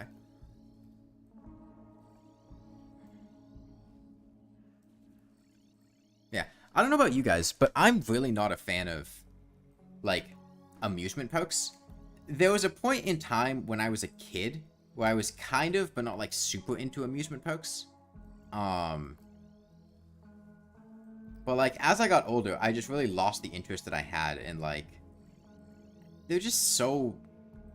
You basically go there, and it's usually going to be, like, a hot day when you go there, so you're going to be outside in the sun a lot. You're probably going to have to wait in a lot of lines, to be able to do anything. And then when you actually do the things themselves, I really don't like them that much. Like, I don't like roller coasters. I just get spooked. I don't like moving that quickly. Or like the rush of adrenaline from that. I don't like roller coasters. They just make me very uncomfortable. And like, roller coasters are like one of the main attractions at amusement parks. If you're not going on roller coasters, or similar like high speed rides like the big pirate, not necessarily high speed, but high movement rides like the big rocking pirate ship and things like that, like there's just really not that much to do. You got like teacups you spin around, you got like a bunch of rides that just like move you around a bunch. Yeah, I'm not a big fan of thrill rides. And then you've got like there's like arcades and things, but they're usually overpriced and you don't get great rewards from them and things like that, and the games aren't really that fun, and you're spending a lot of money on them. Say, I haven't been to an amusement park in a while, and I really am not a fan of them.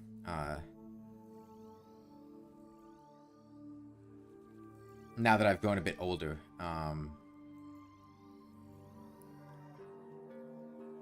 and then, like, I'm not really a fan of water parks either. Um, Now, I like water. I feel at home in the water. Water's comfortable.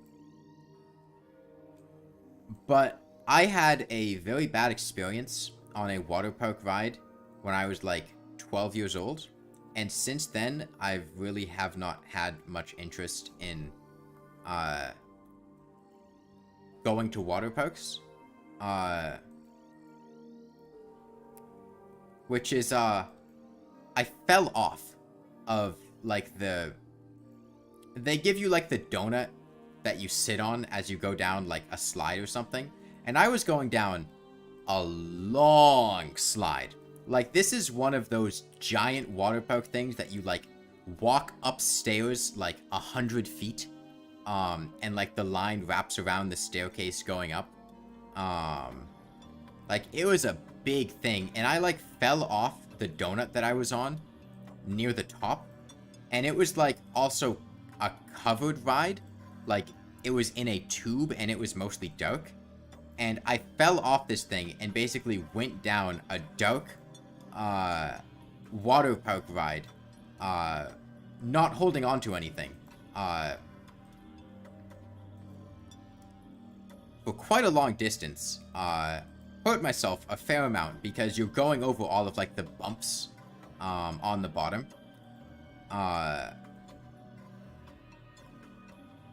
Where, like, the segments join together.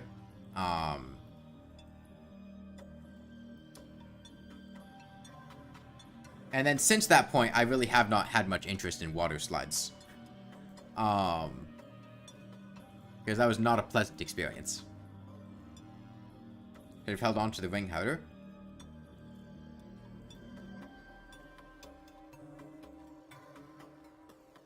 I don't remember what happened, why it flipped, or, like, why I fell off. I don't know if it was... I don't know.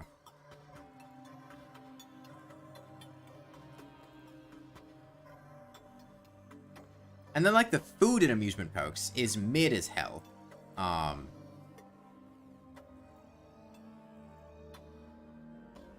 I could see going to an amusement park and having a fun time if I was hanging out with some friends and it was kind of just, like, fucking around with friends. But even then, I'd probably rather go somewhere else. Not mid, just straight ass. I mean, it depends on the amusement park and what you're getting. Like, you can get some, like, banging, like, funnel cake and shit like that at amusement parks. You know, if you're actually trying to get a meal, it's usually underwhelming and overpriced. But there's good, like, you know, amusement park snack things. You know, there's not that many places you can get a good funnel cake.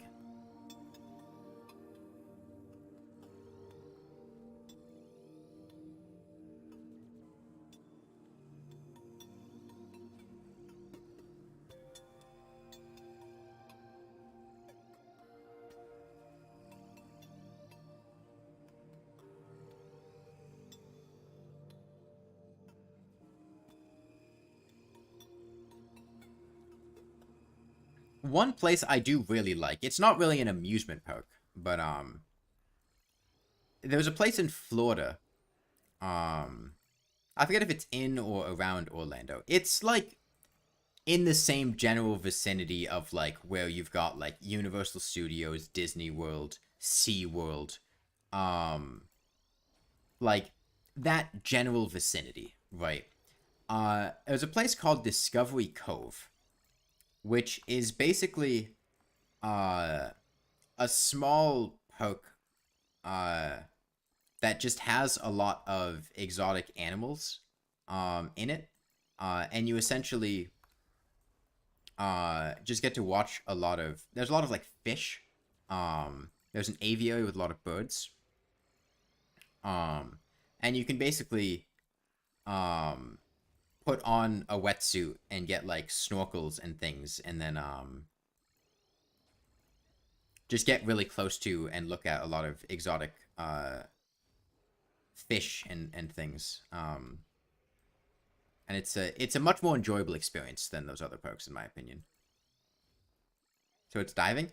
It's not really diving. You're not going very deep. But it is observation.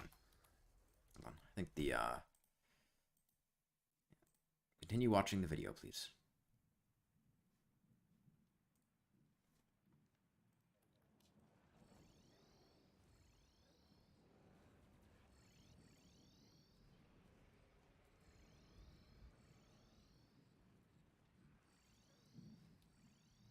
Yeah, that's really the only one of, like, the parks that I named between, like, SeaWorld, Disney, Universal Studios that I would actually, like, have interest in going in. Like, I don't want to go to Disney. Universal Studios, not a huge fan.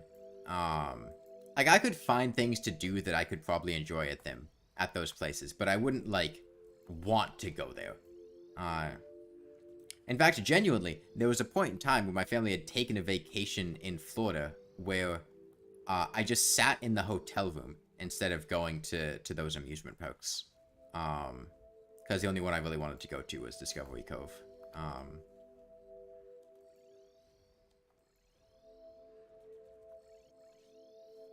Yeah, experiences like that are the types of things that I would want in an environment like that. I'm much more keen on doing something like that than going on, like, rides.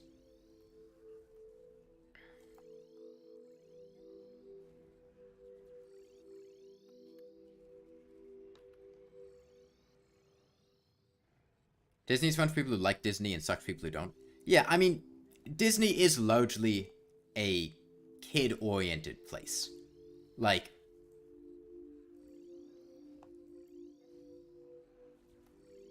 if you're an adult who likes Disney, you'd probably have fun with it. But if you're an adult who doesn't like Disney and is not with a younger person,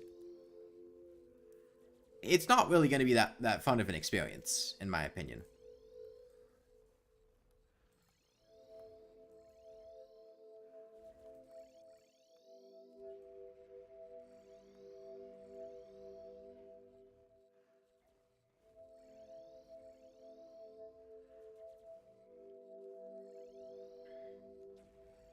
Especially because Disney is so hyped up that, like, it's really expensive and the lines are obscene.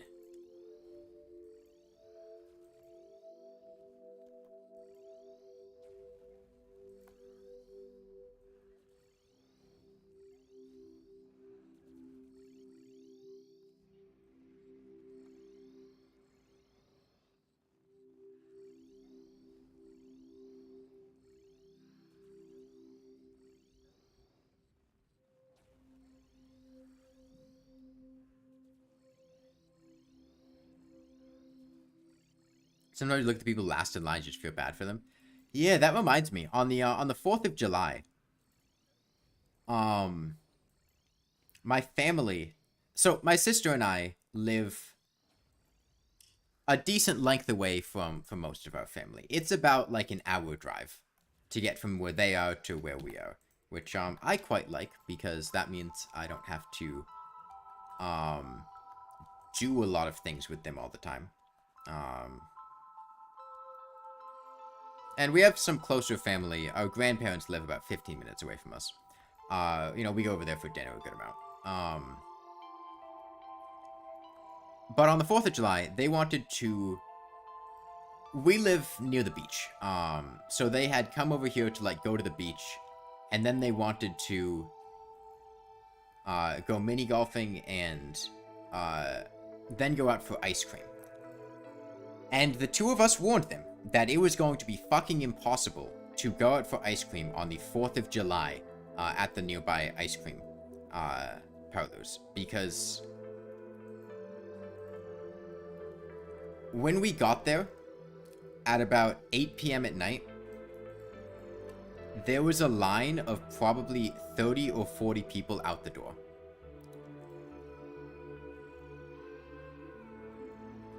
Best case scenario, it would have been like a 20-minute wait time. Worst case scenario, we could have been there for like 40 or 50 minutes before getting our ice cream. So we just left and went home and was like, yeah, kind of, and I told you so, like, you know, what were you expecting? You're trying to get ice cream at like a popular ice cream place on the 4th of July when it's like nice weather out. And my sister and I just went home and we had like Ben and Jerry's in the freezer that we ate. Yeah, the Ben and Jerry's flavors that I like a lot. I like Americone Dream. Gimme S'more is also really good. And then I'll dabble with some other flavors, but those are the main ones that I'm fond of. It'll usually be one of those two if I choose to get an ice cream. I'm not a huge fan of like chocolatier ice creams. Hey, the Subber. I don't like fudge that much. Cookie dough slaps. I have a cookie dough one. Is it too late now? Too late for what? I have a cookie dough ice cream in my freezer right now. I've been eating it a bit. Not as big of a fan of cookie dough, though, compared to the other two that I said. But cookie dough is a solid option.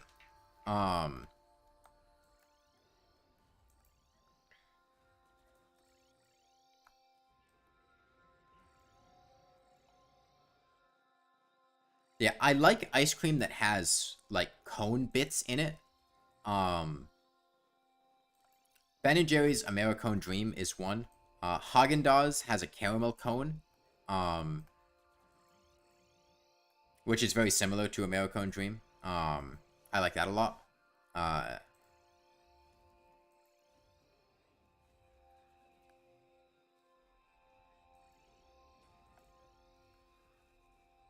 You don't like Oreos, but Oreo ice cream is good? I have not had Oreo ice cream in quite a long time. I don't have much of an opinion on it.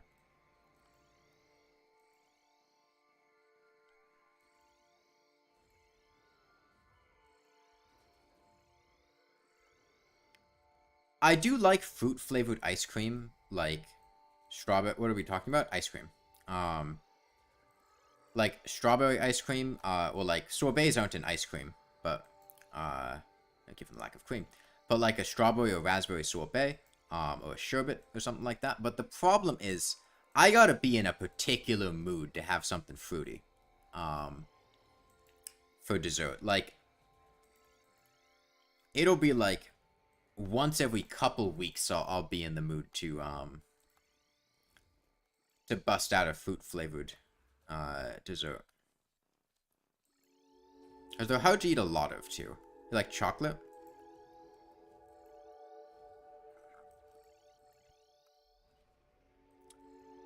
I can go for chocolate, like a milk chocolate ice cream, but I don't really like chocolate add-ons additionally to that. Like, not a huge fan of chocolate chips, fudge, brownie bits, in ice cream. I like brownies, but not like brownie bits in ice cream. It's different. I'm not a fan of like dark chocolate.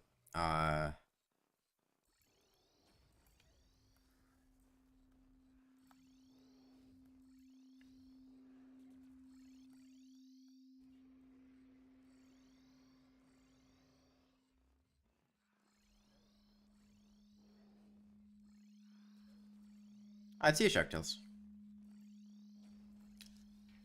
The only chocolate add-in ice cream that you really like is Moose Tracks. I have not had Moose Tracks in quite a long time. Do you guys like mint? No. Oh god, I cannot stand mint. Ice cream, that is. I mean...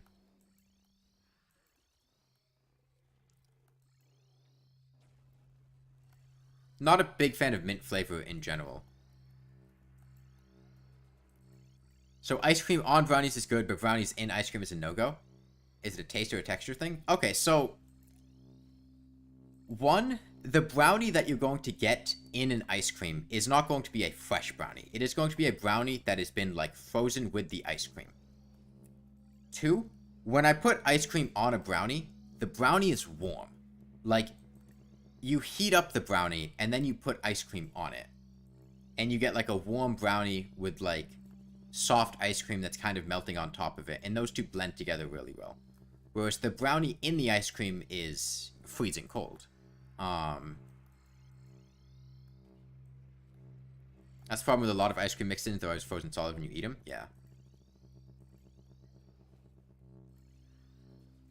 I feel like that's the main difference there, is the temperature and the fact that the brownie is, like, it's not fresh and it's just, you know, cold. You like it because it's fresh? Mint? You mean like it feels fresh? I don't know. I've never been a fan of mint flavor. I don't fuck with mint. Never been a fan of, like, mint candies, like York peppermint patties or Andes candies, or even, like, peppermint candy canes. I don't like those. I can go for, like, a mint gum or something, but that's about it. You know, mint toothpaste's fine, but for, like, things I actually eat, mint's off-putting to me. And in ice cream, I don't like it.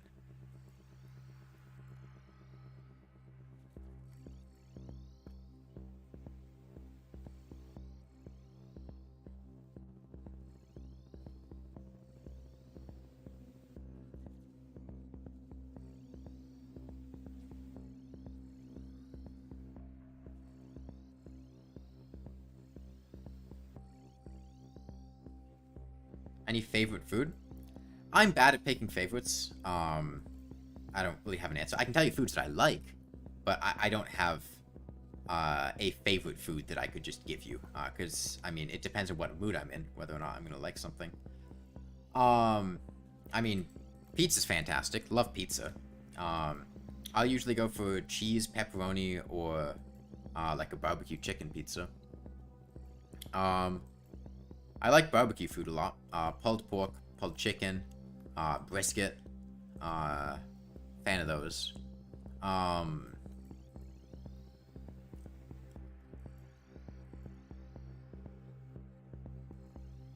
Love chicken pot pie. Usually don't put peas in my chicken pot pie, but chicken pot pie is great. Grilled corn. Like grilled corn a lot. A grilled corn with some nice spices on it. Great experience. I'm not allowed to cook grilled corn anymore, though, because it keeps ruining the pans that we cook it on.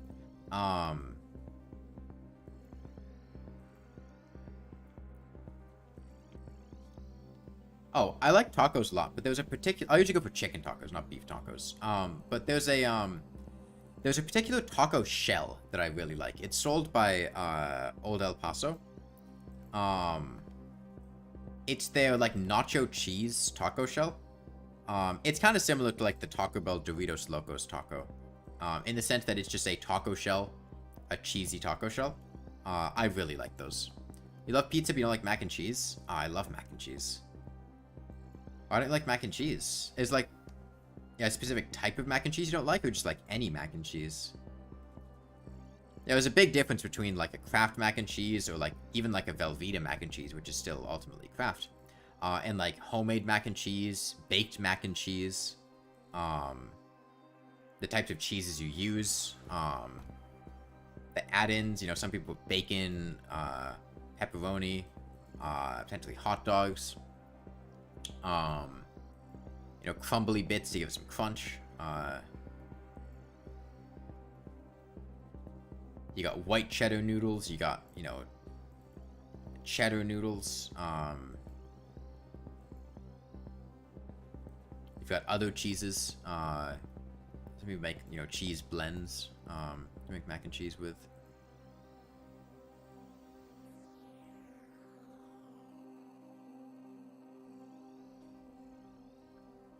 Crushed bacon and homemade mac and cheese is incredible. It is, yeah. I don't really eat much bacon, though, because bacon is really expensive and really not healthy. Because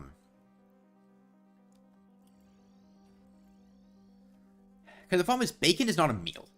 Like, you don't eat bacon on its own. You eat bacon as a side dish, and it's a decently expensive side dish, especially if you're getting nicer bacon. You know, you're gonna be upping the cost of whatever meal you make by a couple bucks anytime you add any substantial amount of bacon to it. And sure, you can get like bacon bits and things, but that's not the same. So just for financial reasons, I don't really do too much with bacon.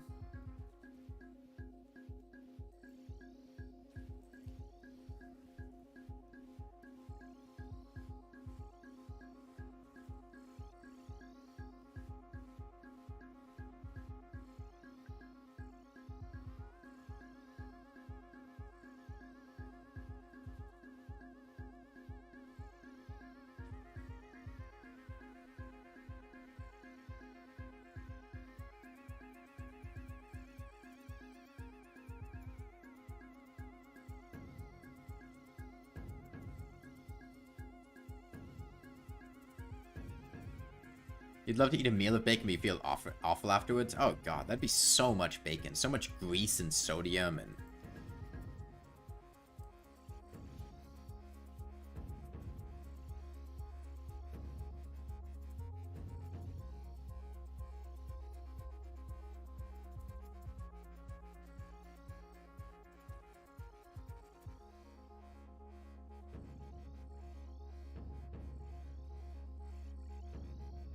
My favorite Chinese dishes?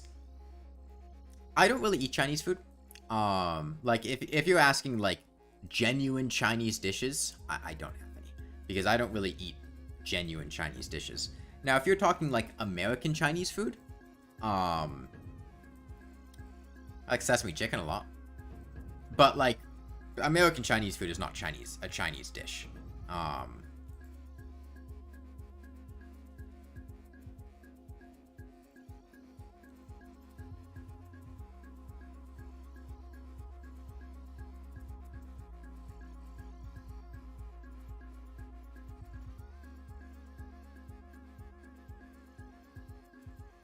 Or like spicy foods?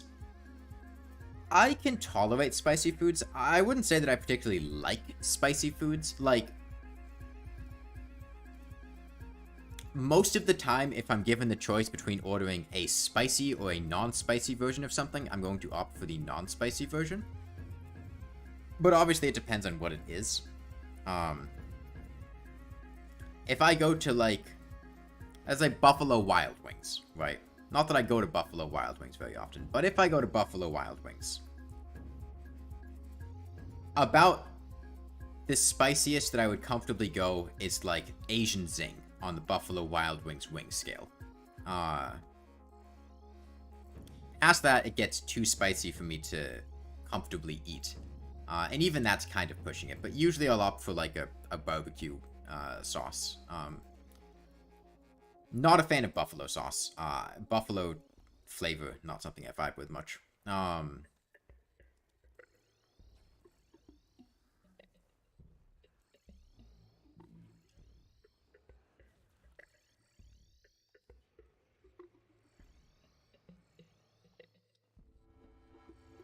don't mind a bit of kick, and especially a lot of times it'll add flavor, but for less spicy, good, authentic Chinese foods, twice cooked pork is fantastic. I'll keep it in mind, but I would not make it myself, and I don't think there's going to be a situation where I'm going to be in a restaurant in a position to order it anytime soon.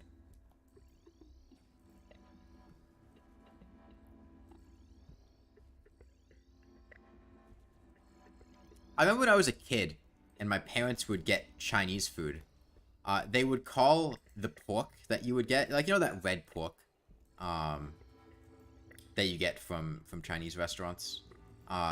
They would call that red chicken.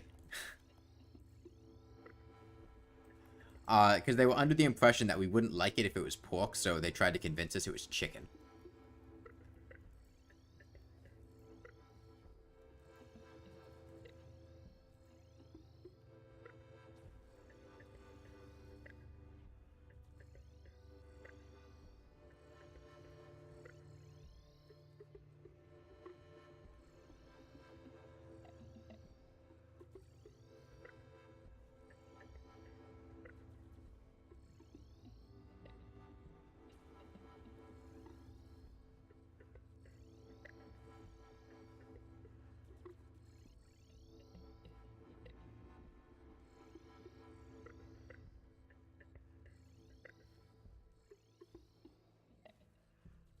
Yeah, the other thing is, I don't order spicy foods that much because there's a decent line, but the line most certainly exists where there's a level...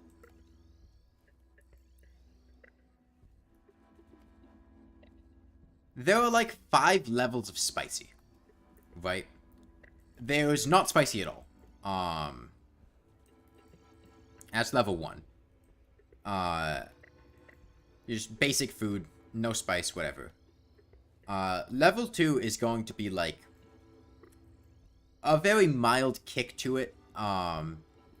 Adds a bit of flavor. You know, you add a couple of sliced jalapenos into a quesadilla, or um,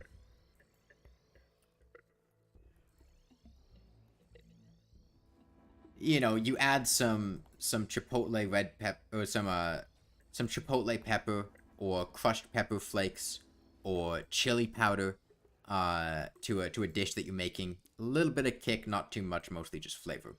Um, Level 3 is going to be like something that is quite spicy, but has a good flavor and I can tolerate and still enjoy eating it. Um, you know, some more intense peppers, some spicy curries, but you know, not too spicy. Uh, you know, you're making a dish, but you accidentally add a lot more, you know, crushed red pepper flakes, or chili powder, or something like that than you were anticipating, and it's pretty spicy, but it still tastes pretty good. Level 4 is something that is too spicy for me to enjoy, but I can still eat it. Like something that, you know, is making my eyes water a lot. It's still edible, but I'm not enjoying the experience. I don't want to do it, but like, you know, I bought it, or you know, I made it, and you know, I don't let the food go to waste. And then level 5 is something that is too spicy for me to eat. That if I make something that is that spicy, or I buy something that's spicy, I am just not going to eat it. And the problem is, ordering something at a restaurant, you don't know where on that scale it's going to fall if it calls itself spicy. Because sometimes you get something that calls itself spicy and it's not spicy. You know, it just has, you know, a very mild kick to it. Sometimes you get it and it is obscenely spicy, and like licking it is painful. And it's a gamble anytime you order something that's marketed as spicy. Because sometimes you get something that just has a nice kick to it and it's tolerable, and sometimes you get something that's really not. And it's safer, if you don't know what you're getting, to just get something that's not spicy.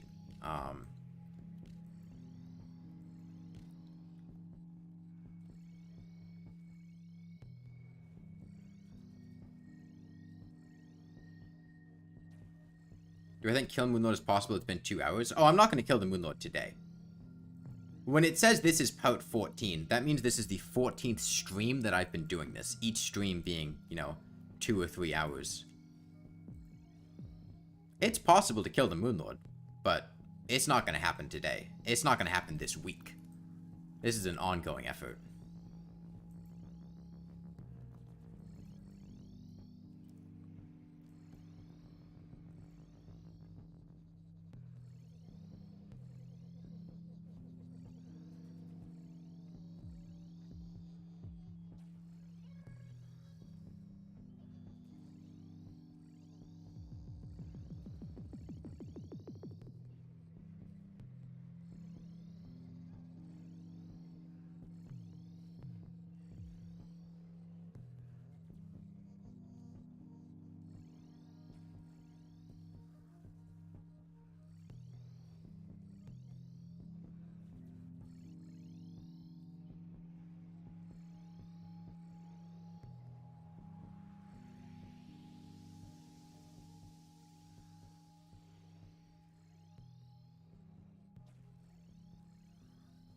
Is this really happening? Yeah.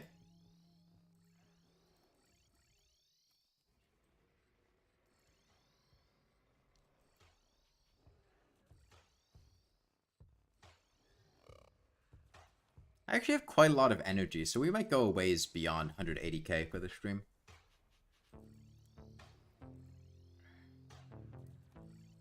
One of those long streams. I have a lot of energy today.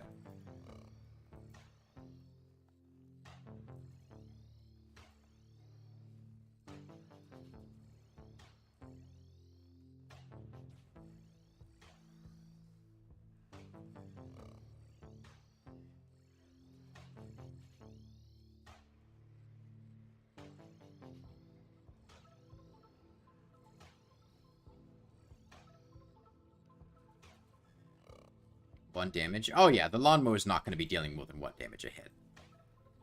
The Moonlord has 40 points of defense on his hands, and that is the lowest defense that he has on any body segment.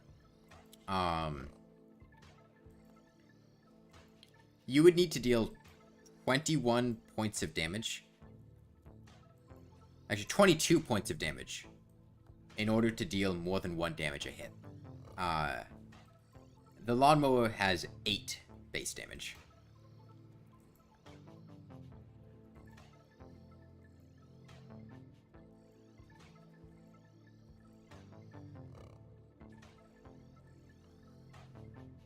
Yeah, this is going to be a very long effort. We're not going to finish today. We're not going to finish this week. We probably won't even finish next week.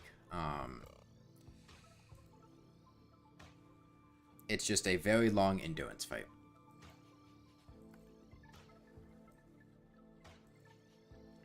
Right now, we're about, I think a little over halfway done with his hands.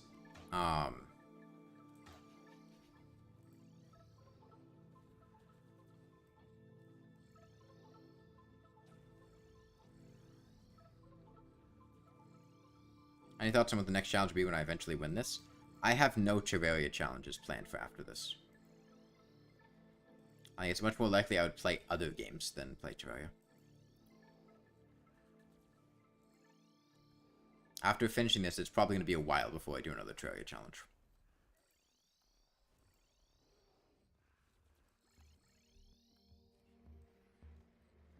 Hey, Cheesy. How you doing?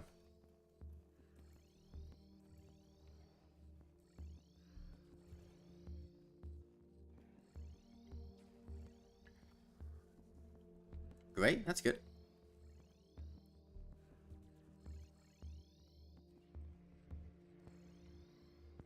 Yeah, our damage, if you haven't noticed, has gone up over the past couple streams because I've refined my strategy for hitting his hands. We used to be doing about 1,000 damage an hour.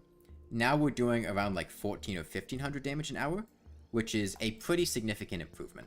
And it's gonna cut off a lot of time. It should, at that rate, his hands are about half HP right now, about 37,500 left. It'll probably take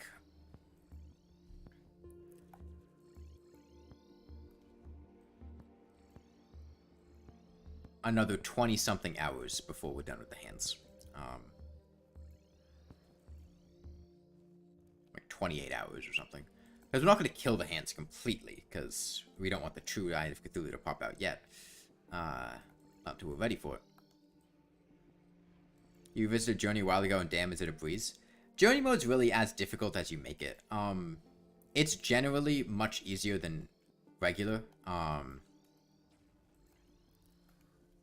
But you can choose to play it in a way that just makes the game more difficult. Like if you play at 2.95x difficulty, you're basically playing on master mode, but everything is about you is scaled to expert mode. Your defense is less effective. You're missing an accessory slot, stuff like that.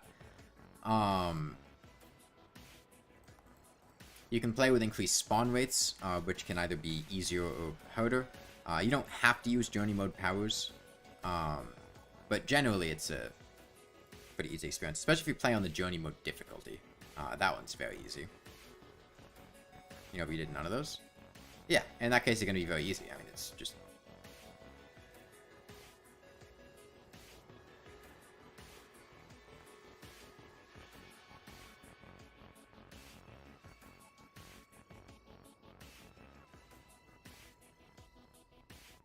You increase difficulty when you need boss drops. Yeah, I mean... Journey mode really lets you play it however you want to play it, so... you can make whatever experience you desire with it.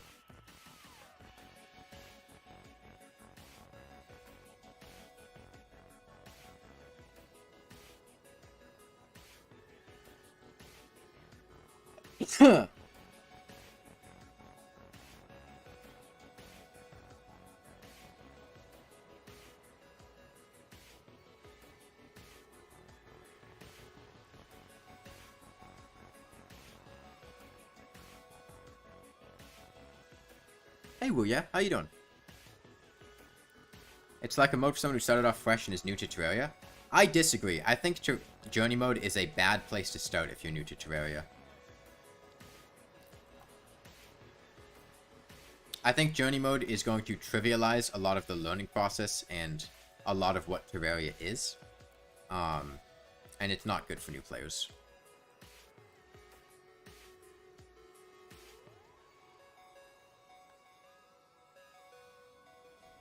Like, giving you just a toggleable god mode,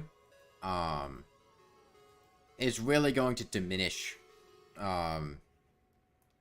like, killing bosses and danger and things like that. And they're not going to understand a lot of, like, you know, which difficulty they should play at, or, like, researching really breaks the economy instantly.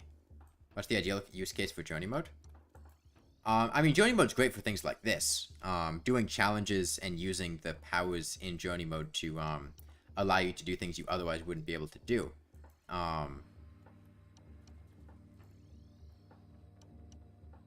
Like, this basically lets me kill every boss at the highest difficulty that I feel comfortable doing it at. Whereas if I wasn't in Journey mode, we'd have to be doing this on Classic. And so Journey mode lets me adjust the difficulty to a more appropriate level. And it also eases up farming by letting me increase spawn rates and things like that.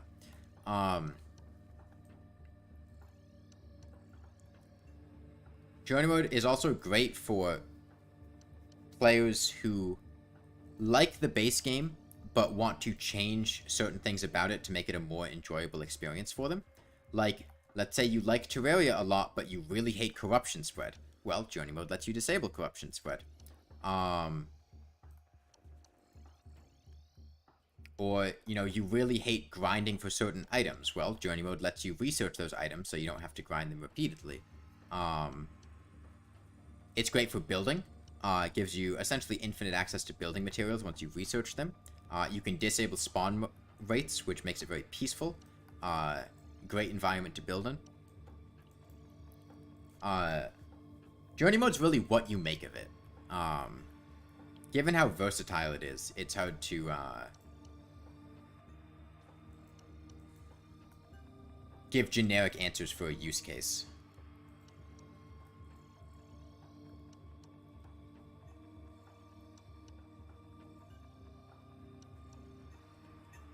Speed up time for fishing quests? Yeah. That's one thing you can do with it. It's great for younger players? Yeah. One thing that I think a lot of people fail to recognize is that a lot of people play Terraria who are on the younger side, and a lot of them are not that great at video games, or at keeping attention, or with difficulty and challenge and things like that. And it can be really off-putting, you know, trying to play on certain difficulties, or even just playing the game at all. I know, my younger brother, I had gotten him Terraria when he was like 8 years old. And he was having a really difficult time trying to play. And he was on Classic.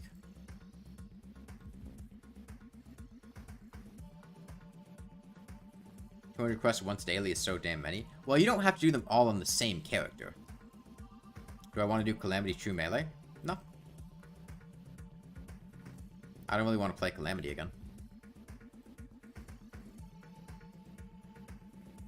Maybe, I was talking with C, who's the lead writer for Calamity the other day.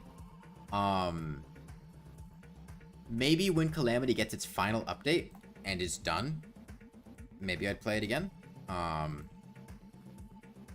But as is, I don't think I'd revisit Calamity in its current state. Does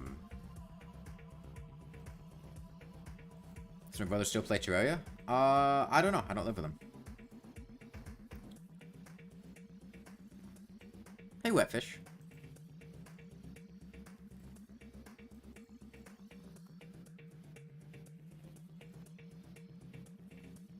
I mean, he'd probably try to play Terraria just based off the fact that I like Terraria. And he's at an age where he thinks the sister that I live with and I are very cool. And likes to do things to try to impress us or do things that we do. Please, your plans have changed. You have to go. That's alright. See ya. Have fun.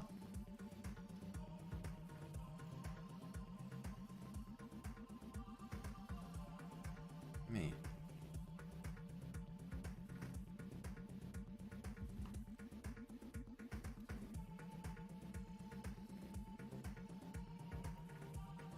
It's just because it's incomplete. You're looking into Calamity mod just for some variety. You also some good things for Starlight River mod.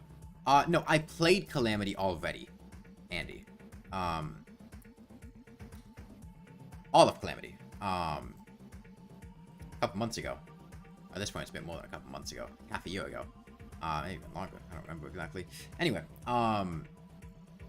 like, I experienced Calamity. In its current state, I don't want to play it again. I was not the biggest fan of Calamity. It was fun, but it's something that I would play once and then not play again. But if they release a final version of Calamity, if they finish things and wrap it up, which is something they were planning to do, I think, then maybe I would go back and revisit it. Starlight River, the reason I'm not playing Starlight River yet is because Starlight River is unfinished.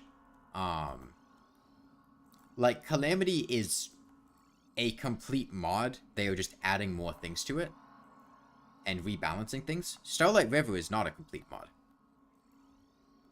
It's not, like, finished. They're still Infernum. I don't want to play Infernum.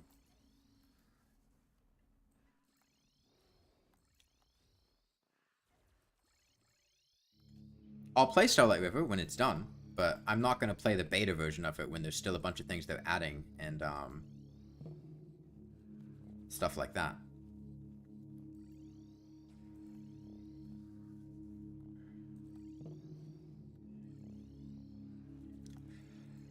Okay, 180k. We've done about 3,500 damage this stream. I can go on for a bit longer. I'll probably plan to stream again later tonight, probably after I eat dinner, and take a few hours of break in the meantime. So I'll see how much energy I have for this. Took a nice nap last night, or last afternoon. Naps are fun.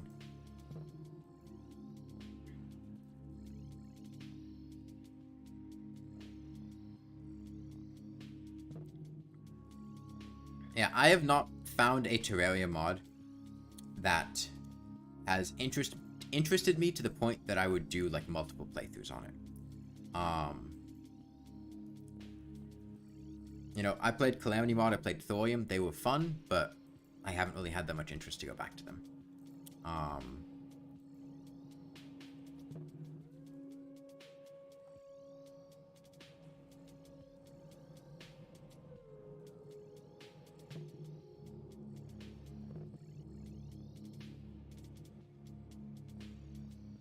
But, like I said, maybe that'll change when they finish Calamity, because from what I heard from C, it sounded like they were rebalancing and trying to change a lot of the issues that existed in Calamity mod. It's not a balance, excessive difficulty, unfairness issue.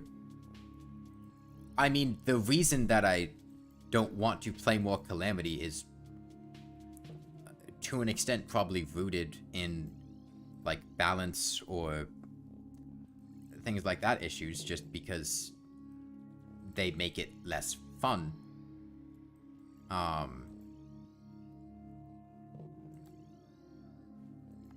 Like, I have issues with the mod. There were things that I didn't like in it, and the things that I didn't like are probably part of the reason that I wouldn't want to play it again, and the things that you said are certainly part of those things. Content bloat, a lot of the late game just feeling really like a slog to get through, too much bullet hell stuff, the scaling on things going kind of out of whack, a lot of bosses being a bit overtuned and a bit too difficult past the point of what I'd consider to be fun. I wouldn't call most of them unfair, along with just the length of the mod and, like I said, content bloat. But from what I heard, they're working to cut back on the content bloat and potentially rebalance some things. And like I said, maybe, not guaranteed, but maybe at that point I would consider revisiting Calamity mod.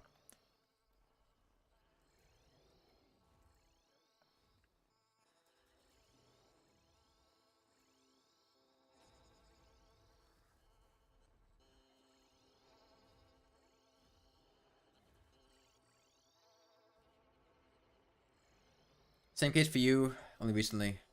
You started a mage playthrough. You want to play through as melee. How would you be concerned? The bullet hell difficulty could exceed your skill level and therefore become unfun. I mean, if the mod starts out fun and you have fun with it for most of it, and then you just hit a point where it becomes unfun, you can just stop playing. And then have fun in the meantime. Like, you won't know whether or not it's going to be fun or not until you get there. It's particularly problematic with, like, a couple of the late-game bosses, Supreme Calamitous, Exomex. Those fights are just a slog to get through, in my opinion.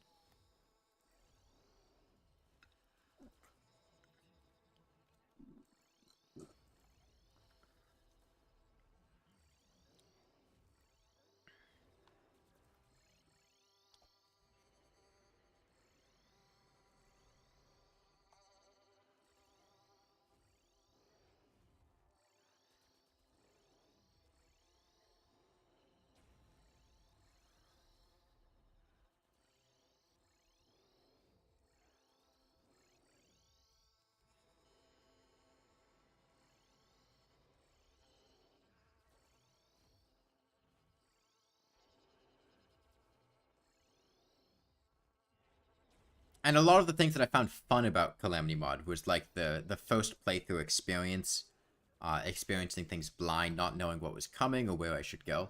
And that's not going to come back in a second playthrough.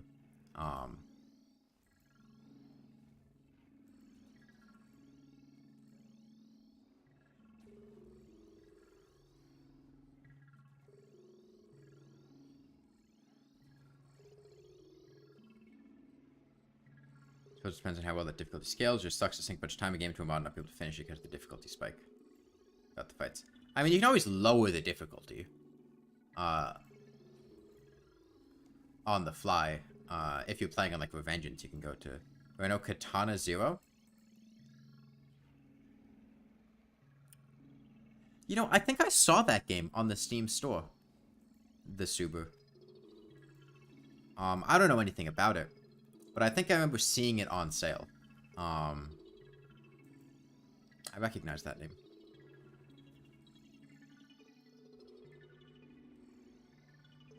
I remember it because I think it was right next to... I had, like, recommended games on sale when I was browsing the Steam Summer Sale.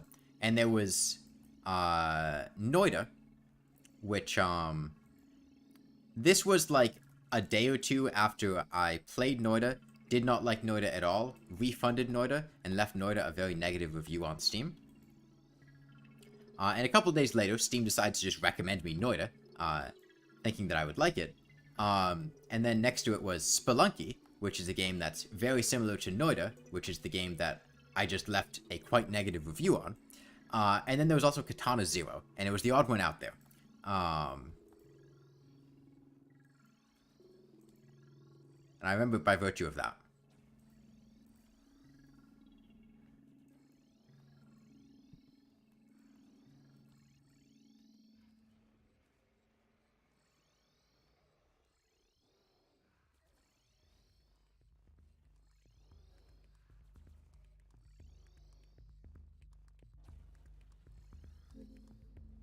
You have to do something? Alright, see ya. Not sure how much longer I'll be streaming for. Depends on my energy.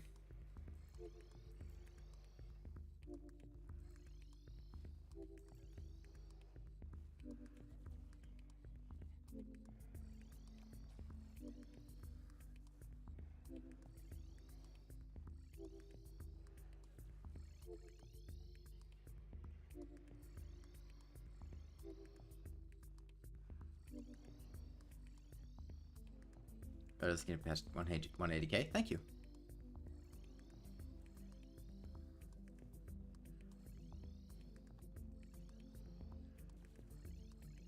I'll see if I can get down to 179. And then see how I'm feeling.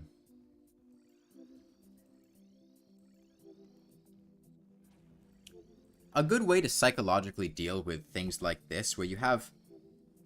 You know, something that appears to be a completely insurmountable HP value, is to just It doesn't even have to be an HP value. It can be pretty much anything where you're dealing with something that seems insurmountable and you're dealing with it in very small increments. Is just to break it up into small goals and then just keep changing what the goal is. Like, right now, setting the goal, completely ignoring everything else, and just going, okay, make it to 179,000. Even smaller things. Make it to 179,700, and then 600, and then 500. Recontextualize what you're trying to do to avoid a sense of impossibility on the macro scale.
I wonder how much the shiny stone is actually doing.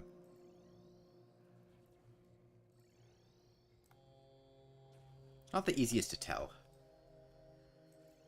Like, I think it's doing a lot, but I'm not sure.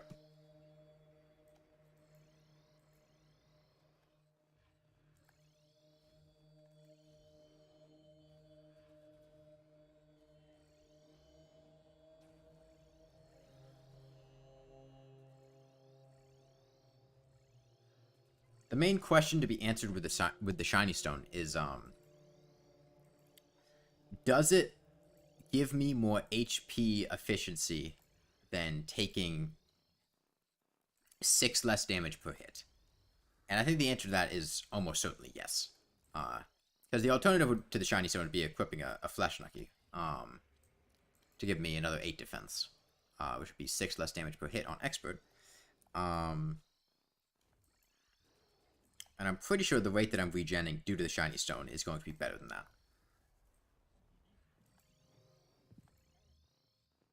There's 700.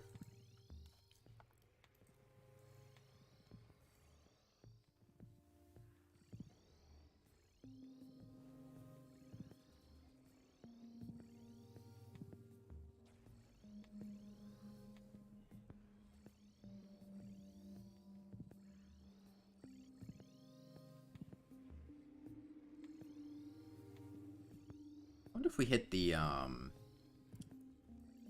point in time with dropped items in the world where the heart statues break.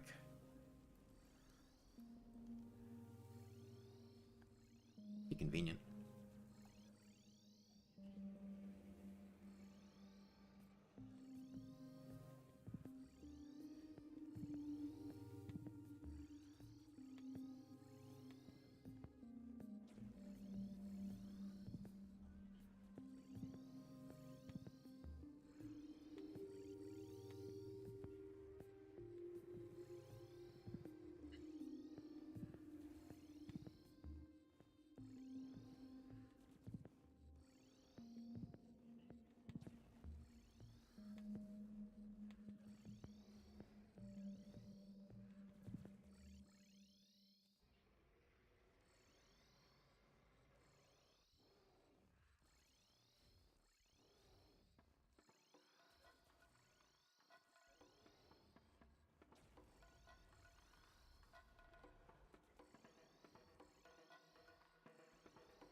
I think we did hit the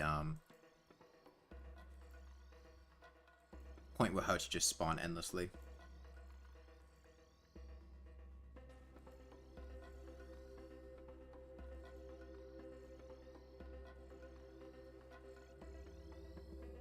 If you didn't know, the reason, sometimes if you leave a Hurt statue wired up to a timer,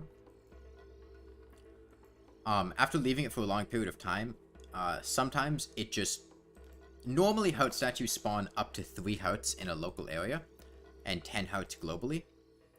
But sometimes they just ignore that and just keep spawning endlessly. And the reason that happens is once a certain number of items are dropped in the world, it, like, breaks that calculation. And it just starts spawning Hurts endlessly. Do y'all ever repent for what you have done?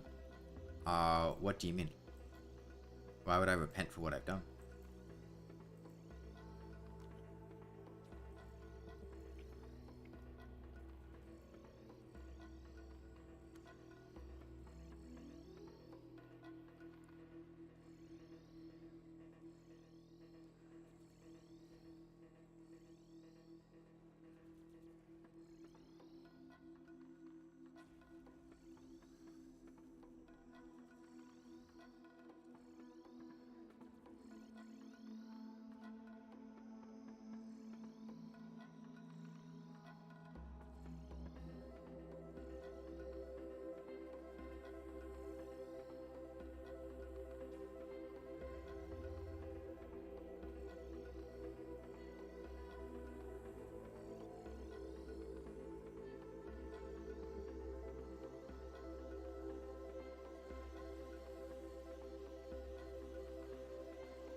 What's like this?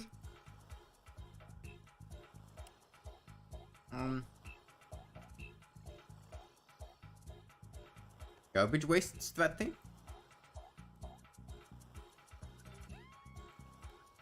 Where's this garbage waste threat thing? In Rain World.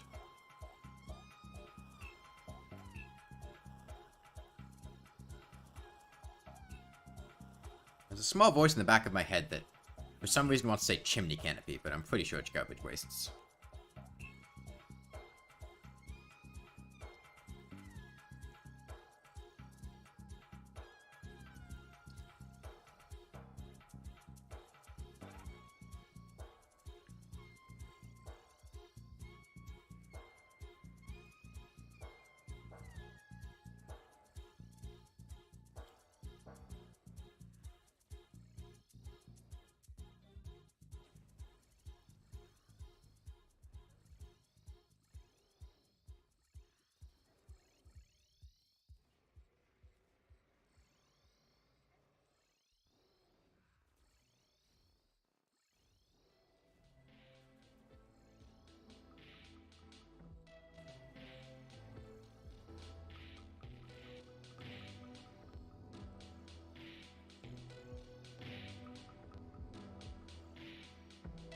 Is the Moonlord healing himself with moon leeches? No. I'm healing myself. That's what the pop-up numbers are. Trust me, if he was healing himself with moon leeches, you would know. Because his HP would not be where it is now.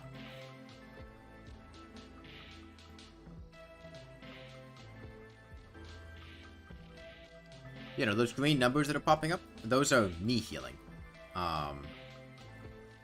Because the hurts on the ground here.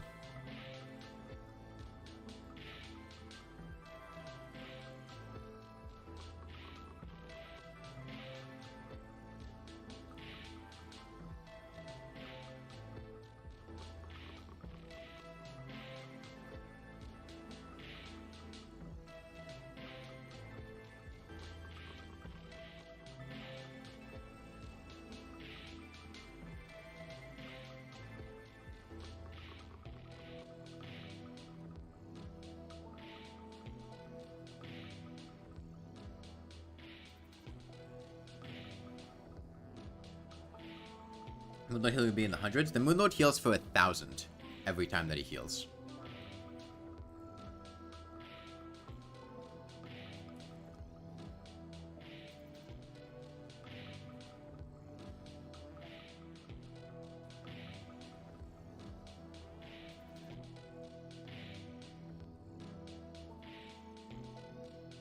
A 1,000 even.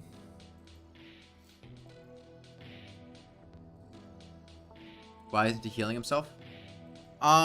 Basically, DMD, yeah. That's the gist of it. I'm pulling him off to a distant location, and then teleporting away.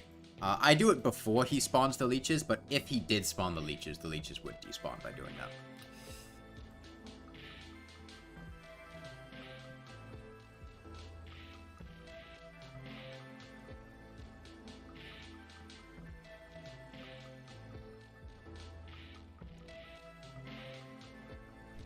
One interesting bit of information about the Moonlord is his healing scales in multiplayer based on the number of players. He's one of the few bosses that has a mechanic that scales in multiplayer beyond HP and damage. He sends out a tongue for every nearby player.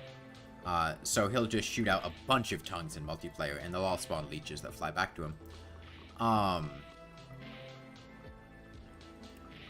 And there are very few bosses that scale like that in multiplayer. The Brain of Cthulhu gets increased knockback resistance based on the number of players. If you're doing a big multiplayer world with the Brain of Cthulhu, he's going to be basically immune to knockback. Golem gets increased speed based on the number of players. Similarly, if you have a bunch of players fighting Golem, he's going to be moving very fast. It'll be like For the Worthy Golem in a regular world.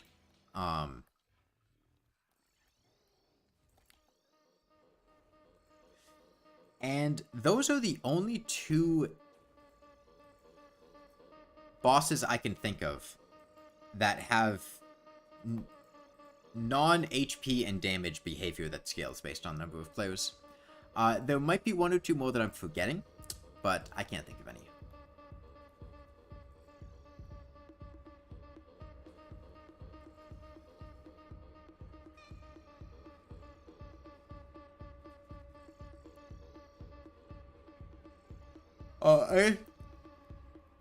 The Wall of Flesh, the knockback resistance of the leeches scales with the number of players. Or not the leeches, the hungry. The more players there are, the more knockback resistance the hungry have, and the more HP the hungry have.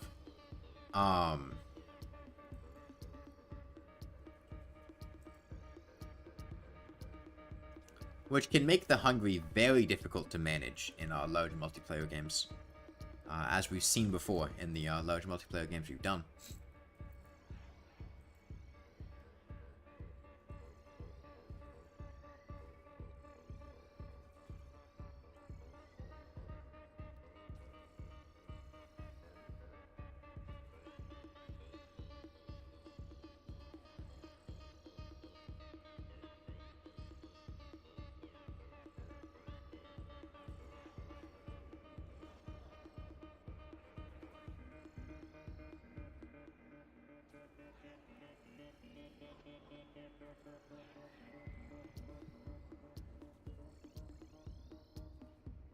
Damage? Oh, no, sorry.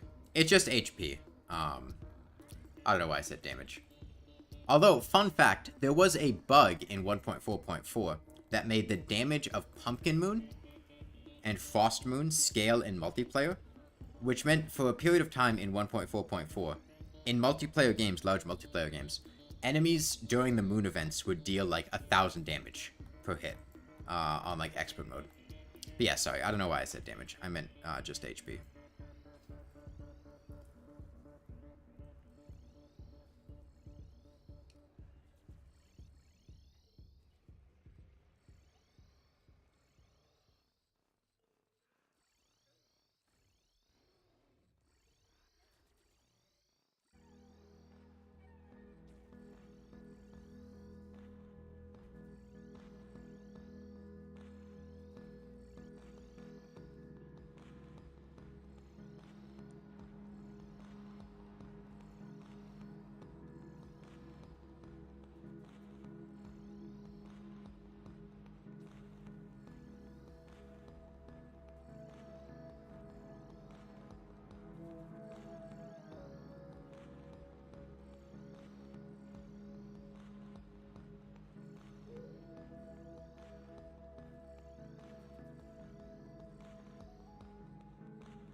Have to go now? Alright, see you.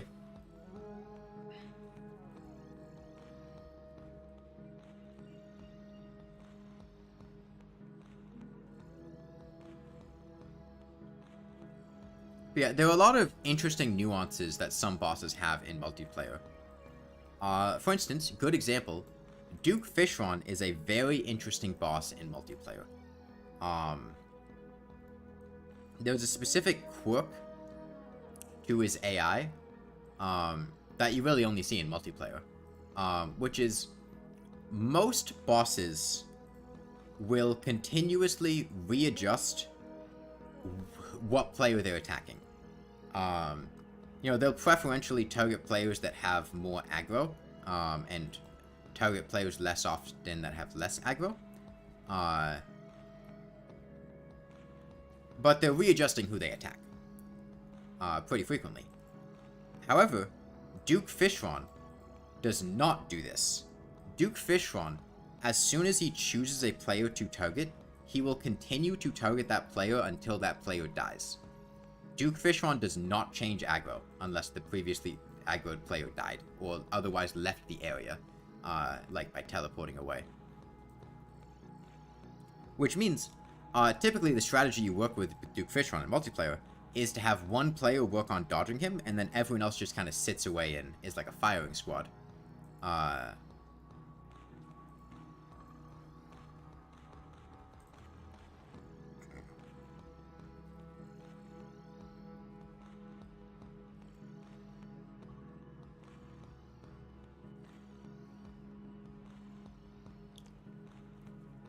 Makes it pretty awkward in his third phase, though, because he can genuinely just telefrag you. If the player he's aggroed to is, like, below you and a bit to the side. Duke Fishron's main weakness in multiplayer is a player with 90k ping. Yeah.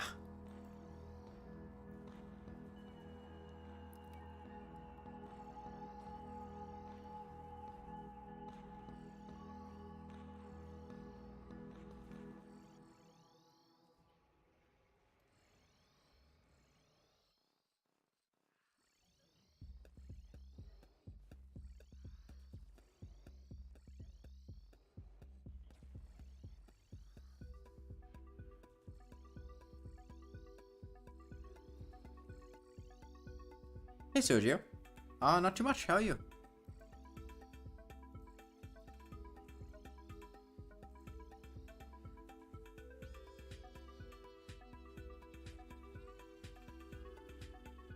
If you outspeed him enough, he'll eventually change targets. Yeah, if you get far enough away from him, he'll no longer aggro to you, but you have to get decently far away from him.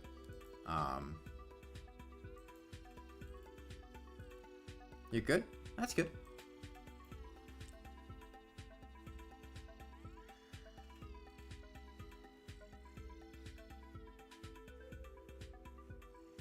Welcome back, Nava. What happened? Change your plans again?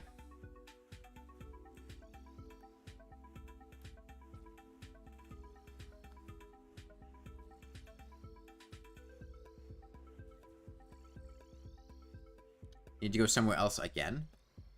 Later. Okay.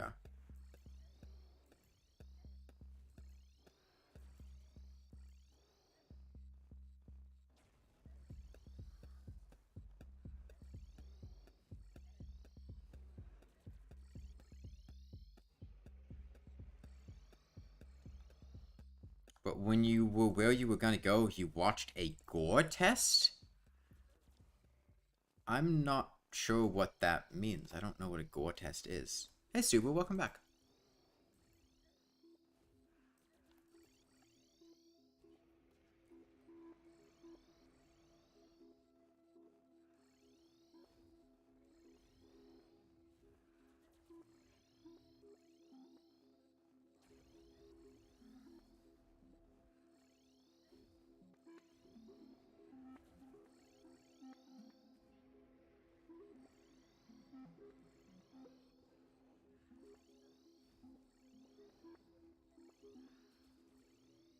It has to be the middle of like the 150th stream? Nah. Nah, we're way more than 10% of the way done. A place where you test how well you can handle gore. You'll be setting the site's name. Oh, like a website. I mean, why?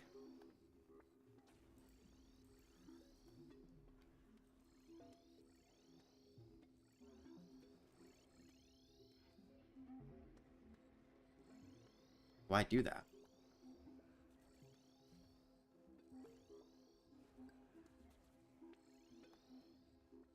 I mean, don't get me wrong, I've seen plenty of gore in my time on the internet. I don't know why you'd, like, willingly go, do that.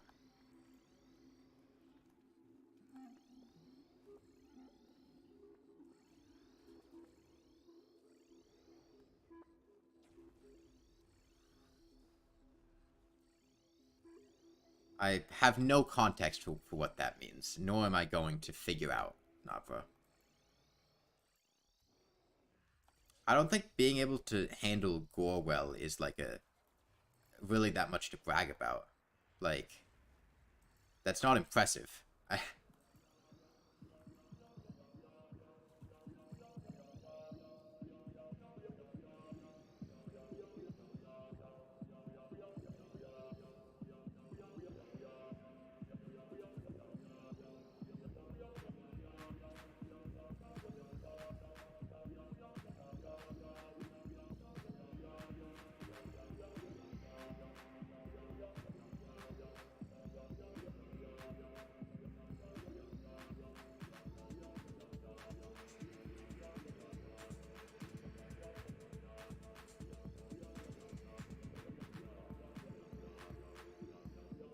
I mean, they're young. It's probably something they thought would be funny with their friends or something, Shark Tales. That's usually why things like that happen.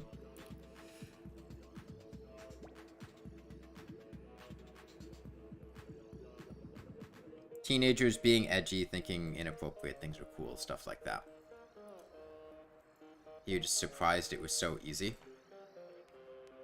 I feel like that's pretty much exactly in line with what I was just talking about.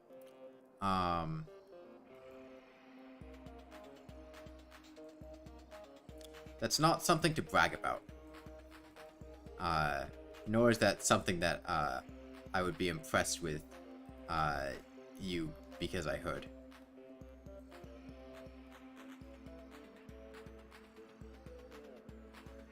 I also don't... Yeah.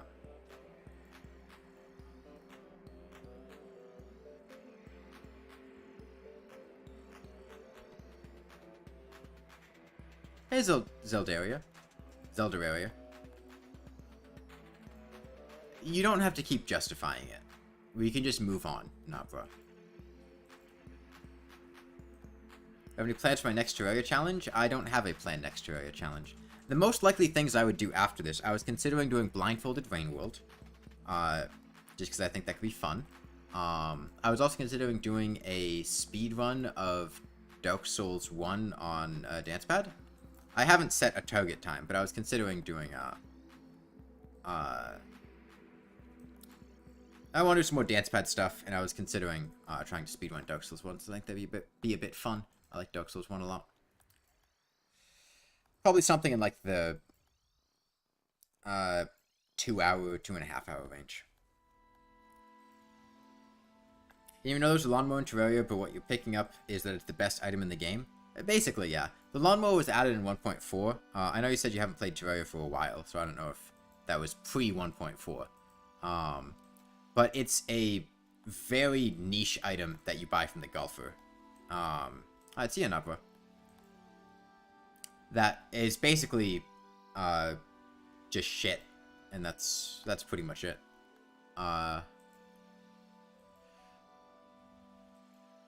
Played so far as the 360 version was updated. Oh, you haven't even gotten to like 1.3 and the Moonlord then.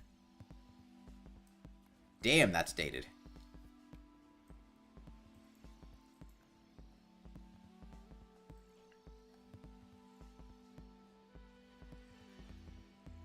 For comparison, the 360 is stuck on, I think, 1.2.4. Terraria updated past 1.2.4 in 2015. So as far as PC versions go, that's like 8 years behind PC updates.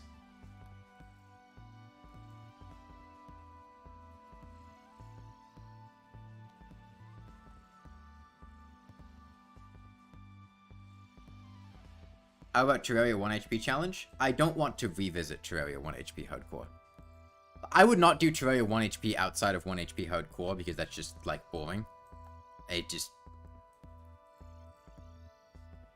That just sounds boring. Like, I'll just be blunt about it. So I'd only do it in 1 HP hardcore, and 1 HP hardcore was just way too tedious. I streamed it for a while, I'd done a bunch of attempts. It's possible, I just don't want to do it. I'd rather do other things. Maybe somebody will play the newer version of Terraria in mods. You have a decent PC. You don't have to have a particularly good PC.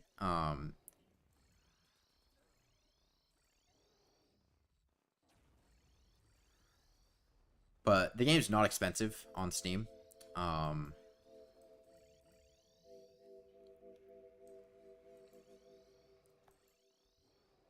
And you can, it's not because that's been playing other stuff. That's understandable. The game's changed a lot since 1.2, especially if you played on console. Console and PC are already pretty different experiences. Just by virtue of control schemes, and the fact that the old-gen consoles had all the console-exclusive janky stuff.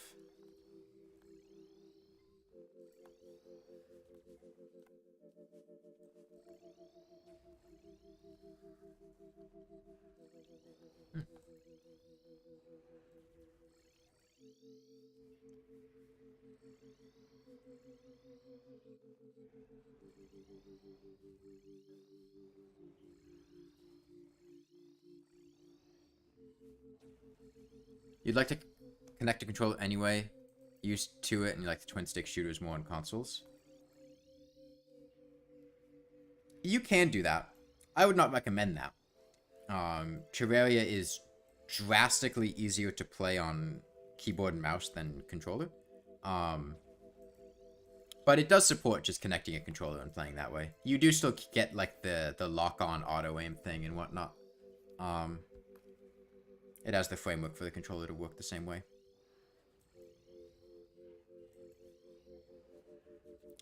See, if you really want to have fun, you should connect a Dancepad.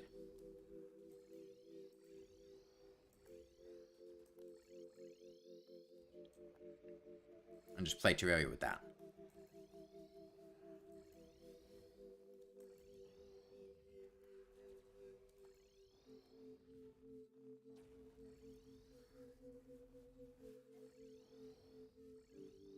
Connect a one-man band to it.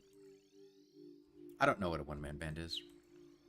I also think, as far as control schemes, alternative control schemes go, dance pad's one of the more fun ones.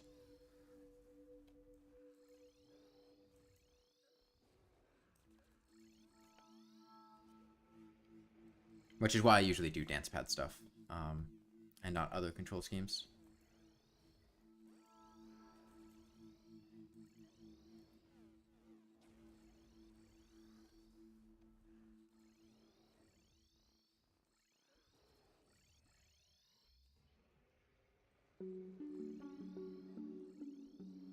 I said dance pad specifically because I did dance pad Terraria.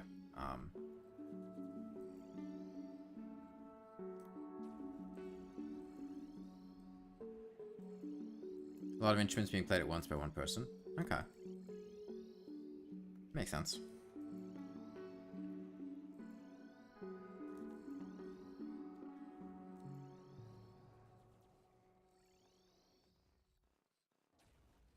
So the Elden Ring and Rain World vids on dance pad. There's a Terraria one as well. Terraria, Spore, Stardew Valley. I think those are the only ones. I did play Celeste on a dance pad, but I didn't finish Celeste on a dance pad, and I didn't make that into a video. Yeah, dance pads are fun.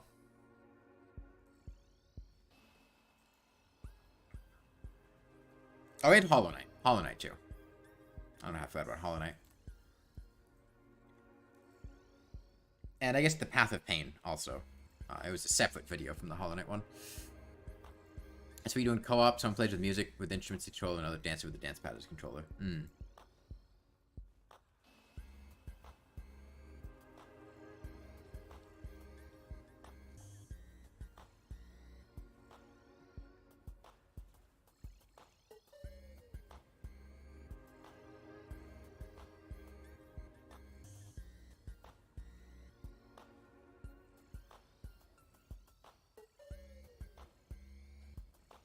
Okay, if I get down to,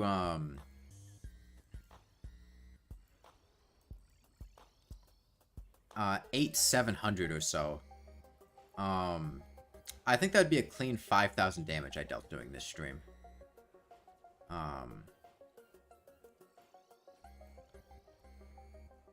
Which is a pretty solid amount.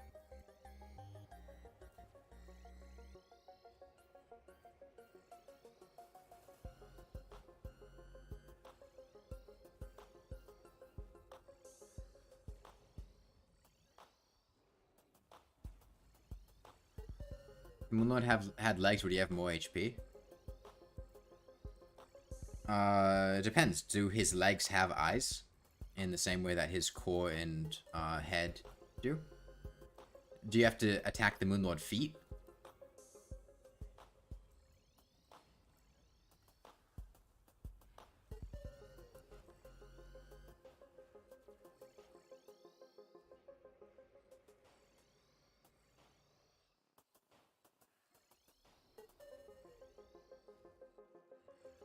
You just pictured 2 more eyes on his feet? Yeah.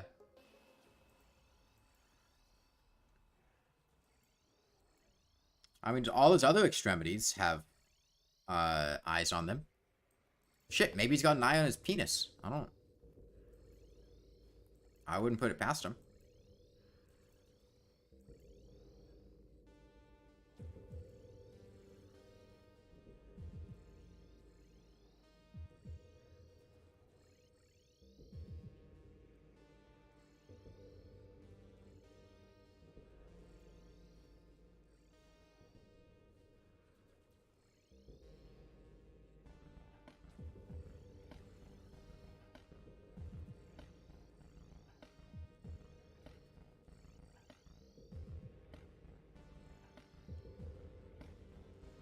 Yeah, I think I'll go down to 178,700, and then I'll stop the stream there for the day. Well, I'll stream again later tonight. I plan to. But stop the stream for now, take a break, rest up. I'll probably stream again after I eat dinner.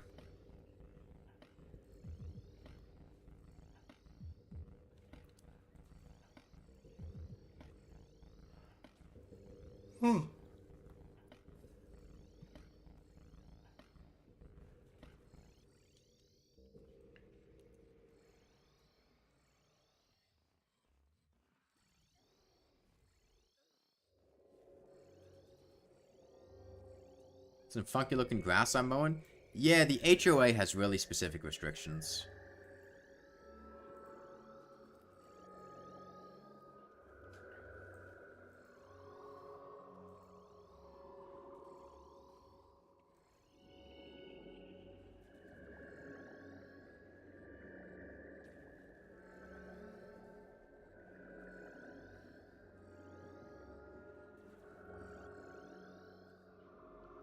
So if you've gone past the point of having interest in both Zelda and Terraria, have you considered just like changing the username that you use online?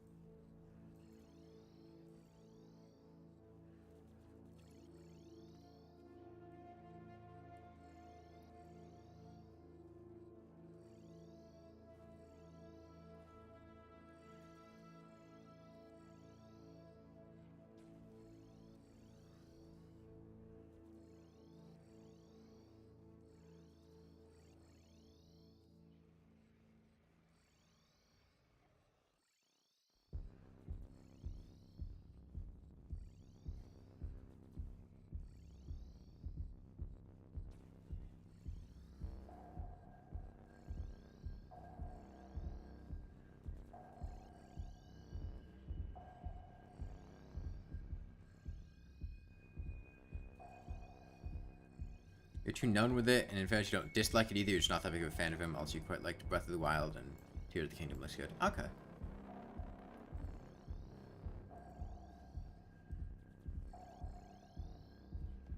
Makes sense.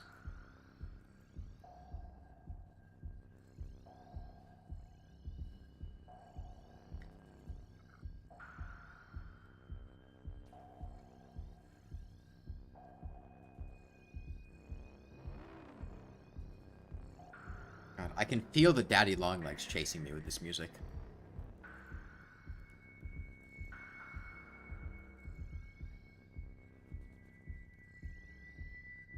Alright, 100 more damage.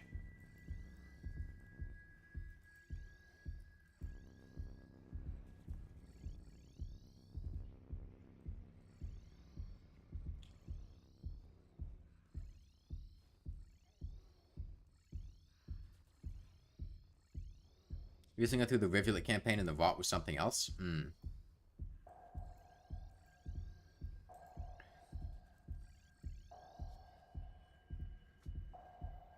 Rivulet's Rot is bad, but the Blueberry Slug Cat. Unfortunate Sky Islands. That's a fucking trip. If you've ever been there.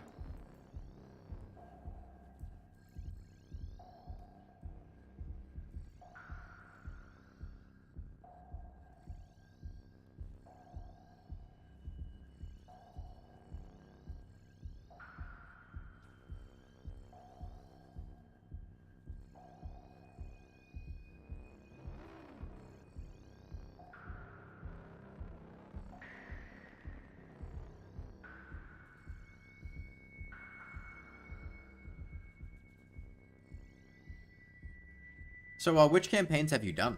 If you just did Rivulet.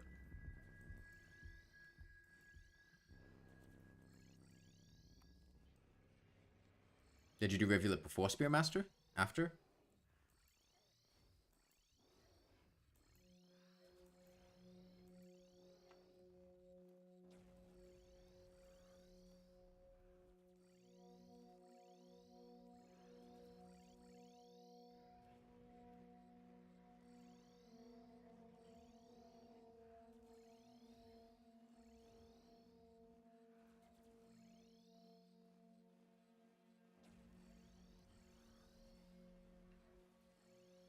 Like the watch design quite a bit, even though you disliked unfortunate development.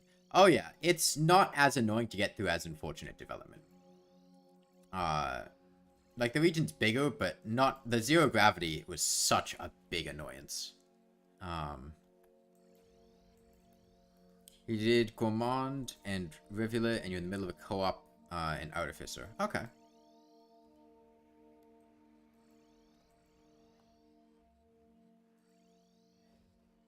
No love for Spearmaster yet, then.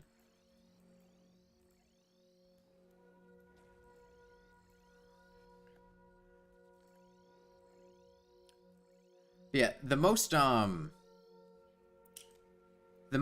part about Rivulet's campaign to me was everything after leaving 5 pebbles with the rarefaction cell. This fucking sucks. I'm sorry, but the level design of Submerged Superstructure is complete shit. And the location of Submerged Superstructure,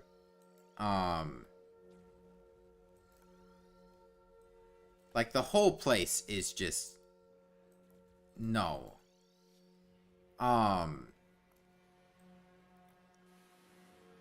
And like Boreal Area or whatever is fine. That's cool, but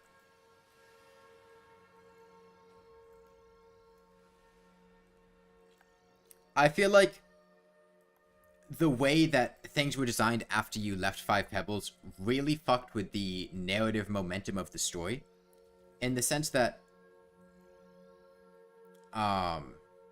like the story had a lot of momentum leaving 5 pebbles. It was like, oh, okay, we're going to save Moon and put the rarefaction cell back in, and then it's just like a really long slog of first you have to find where the fuck you need to go, which is not clear at all.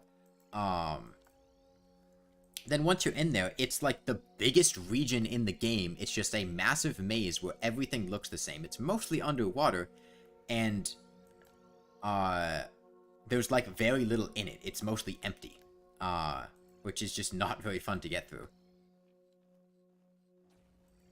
Which superstructure you love the look of? One of your favorite visuals in the game? And the area is set up well with all the underwater, but it's just empty.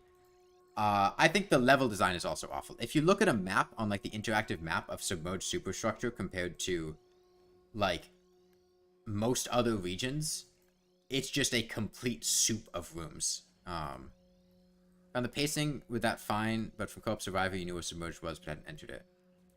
I didn't know where it was from Survivor. I was playing the campaign blind. It took me a long time to find it. Which was partially because people in chat were giving me information that was not correct. But I wandered around for like an hour in the room above Moon trying to find a way to get through there.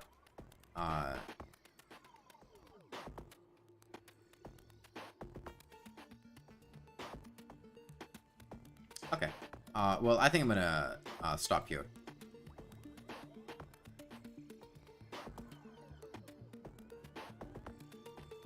Okay. 178665. It's kind of way too hidden. A hint might have been nice if you met Moon with it. She basically tells you she has an access shaft, which I took to mean the room directly above her with an entrance that you can go up, and now that you have the rarefaction cell, you can jump up there. Which I felt like made a lot of sense, which was not correct, and was like supposed to be the way back from Boreal Area, and is where like all that is, which is really annoying, because it seemed like the right place to go and then it wasn't. Am I streaming again today? Yes, but it'll probably be quite a bit later, in like 6 hours. Yeah, bye everyone.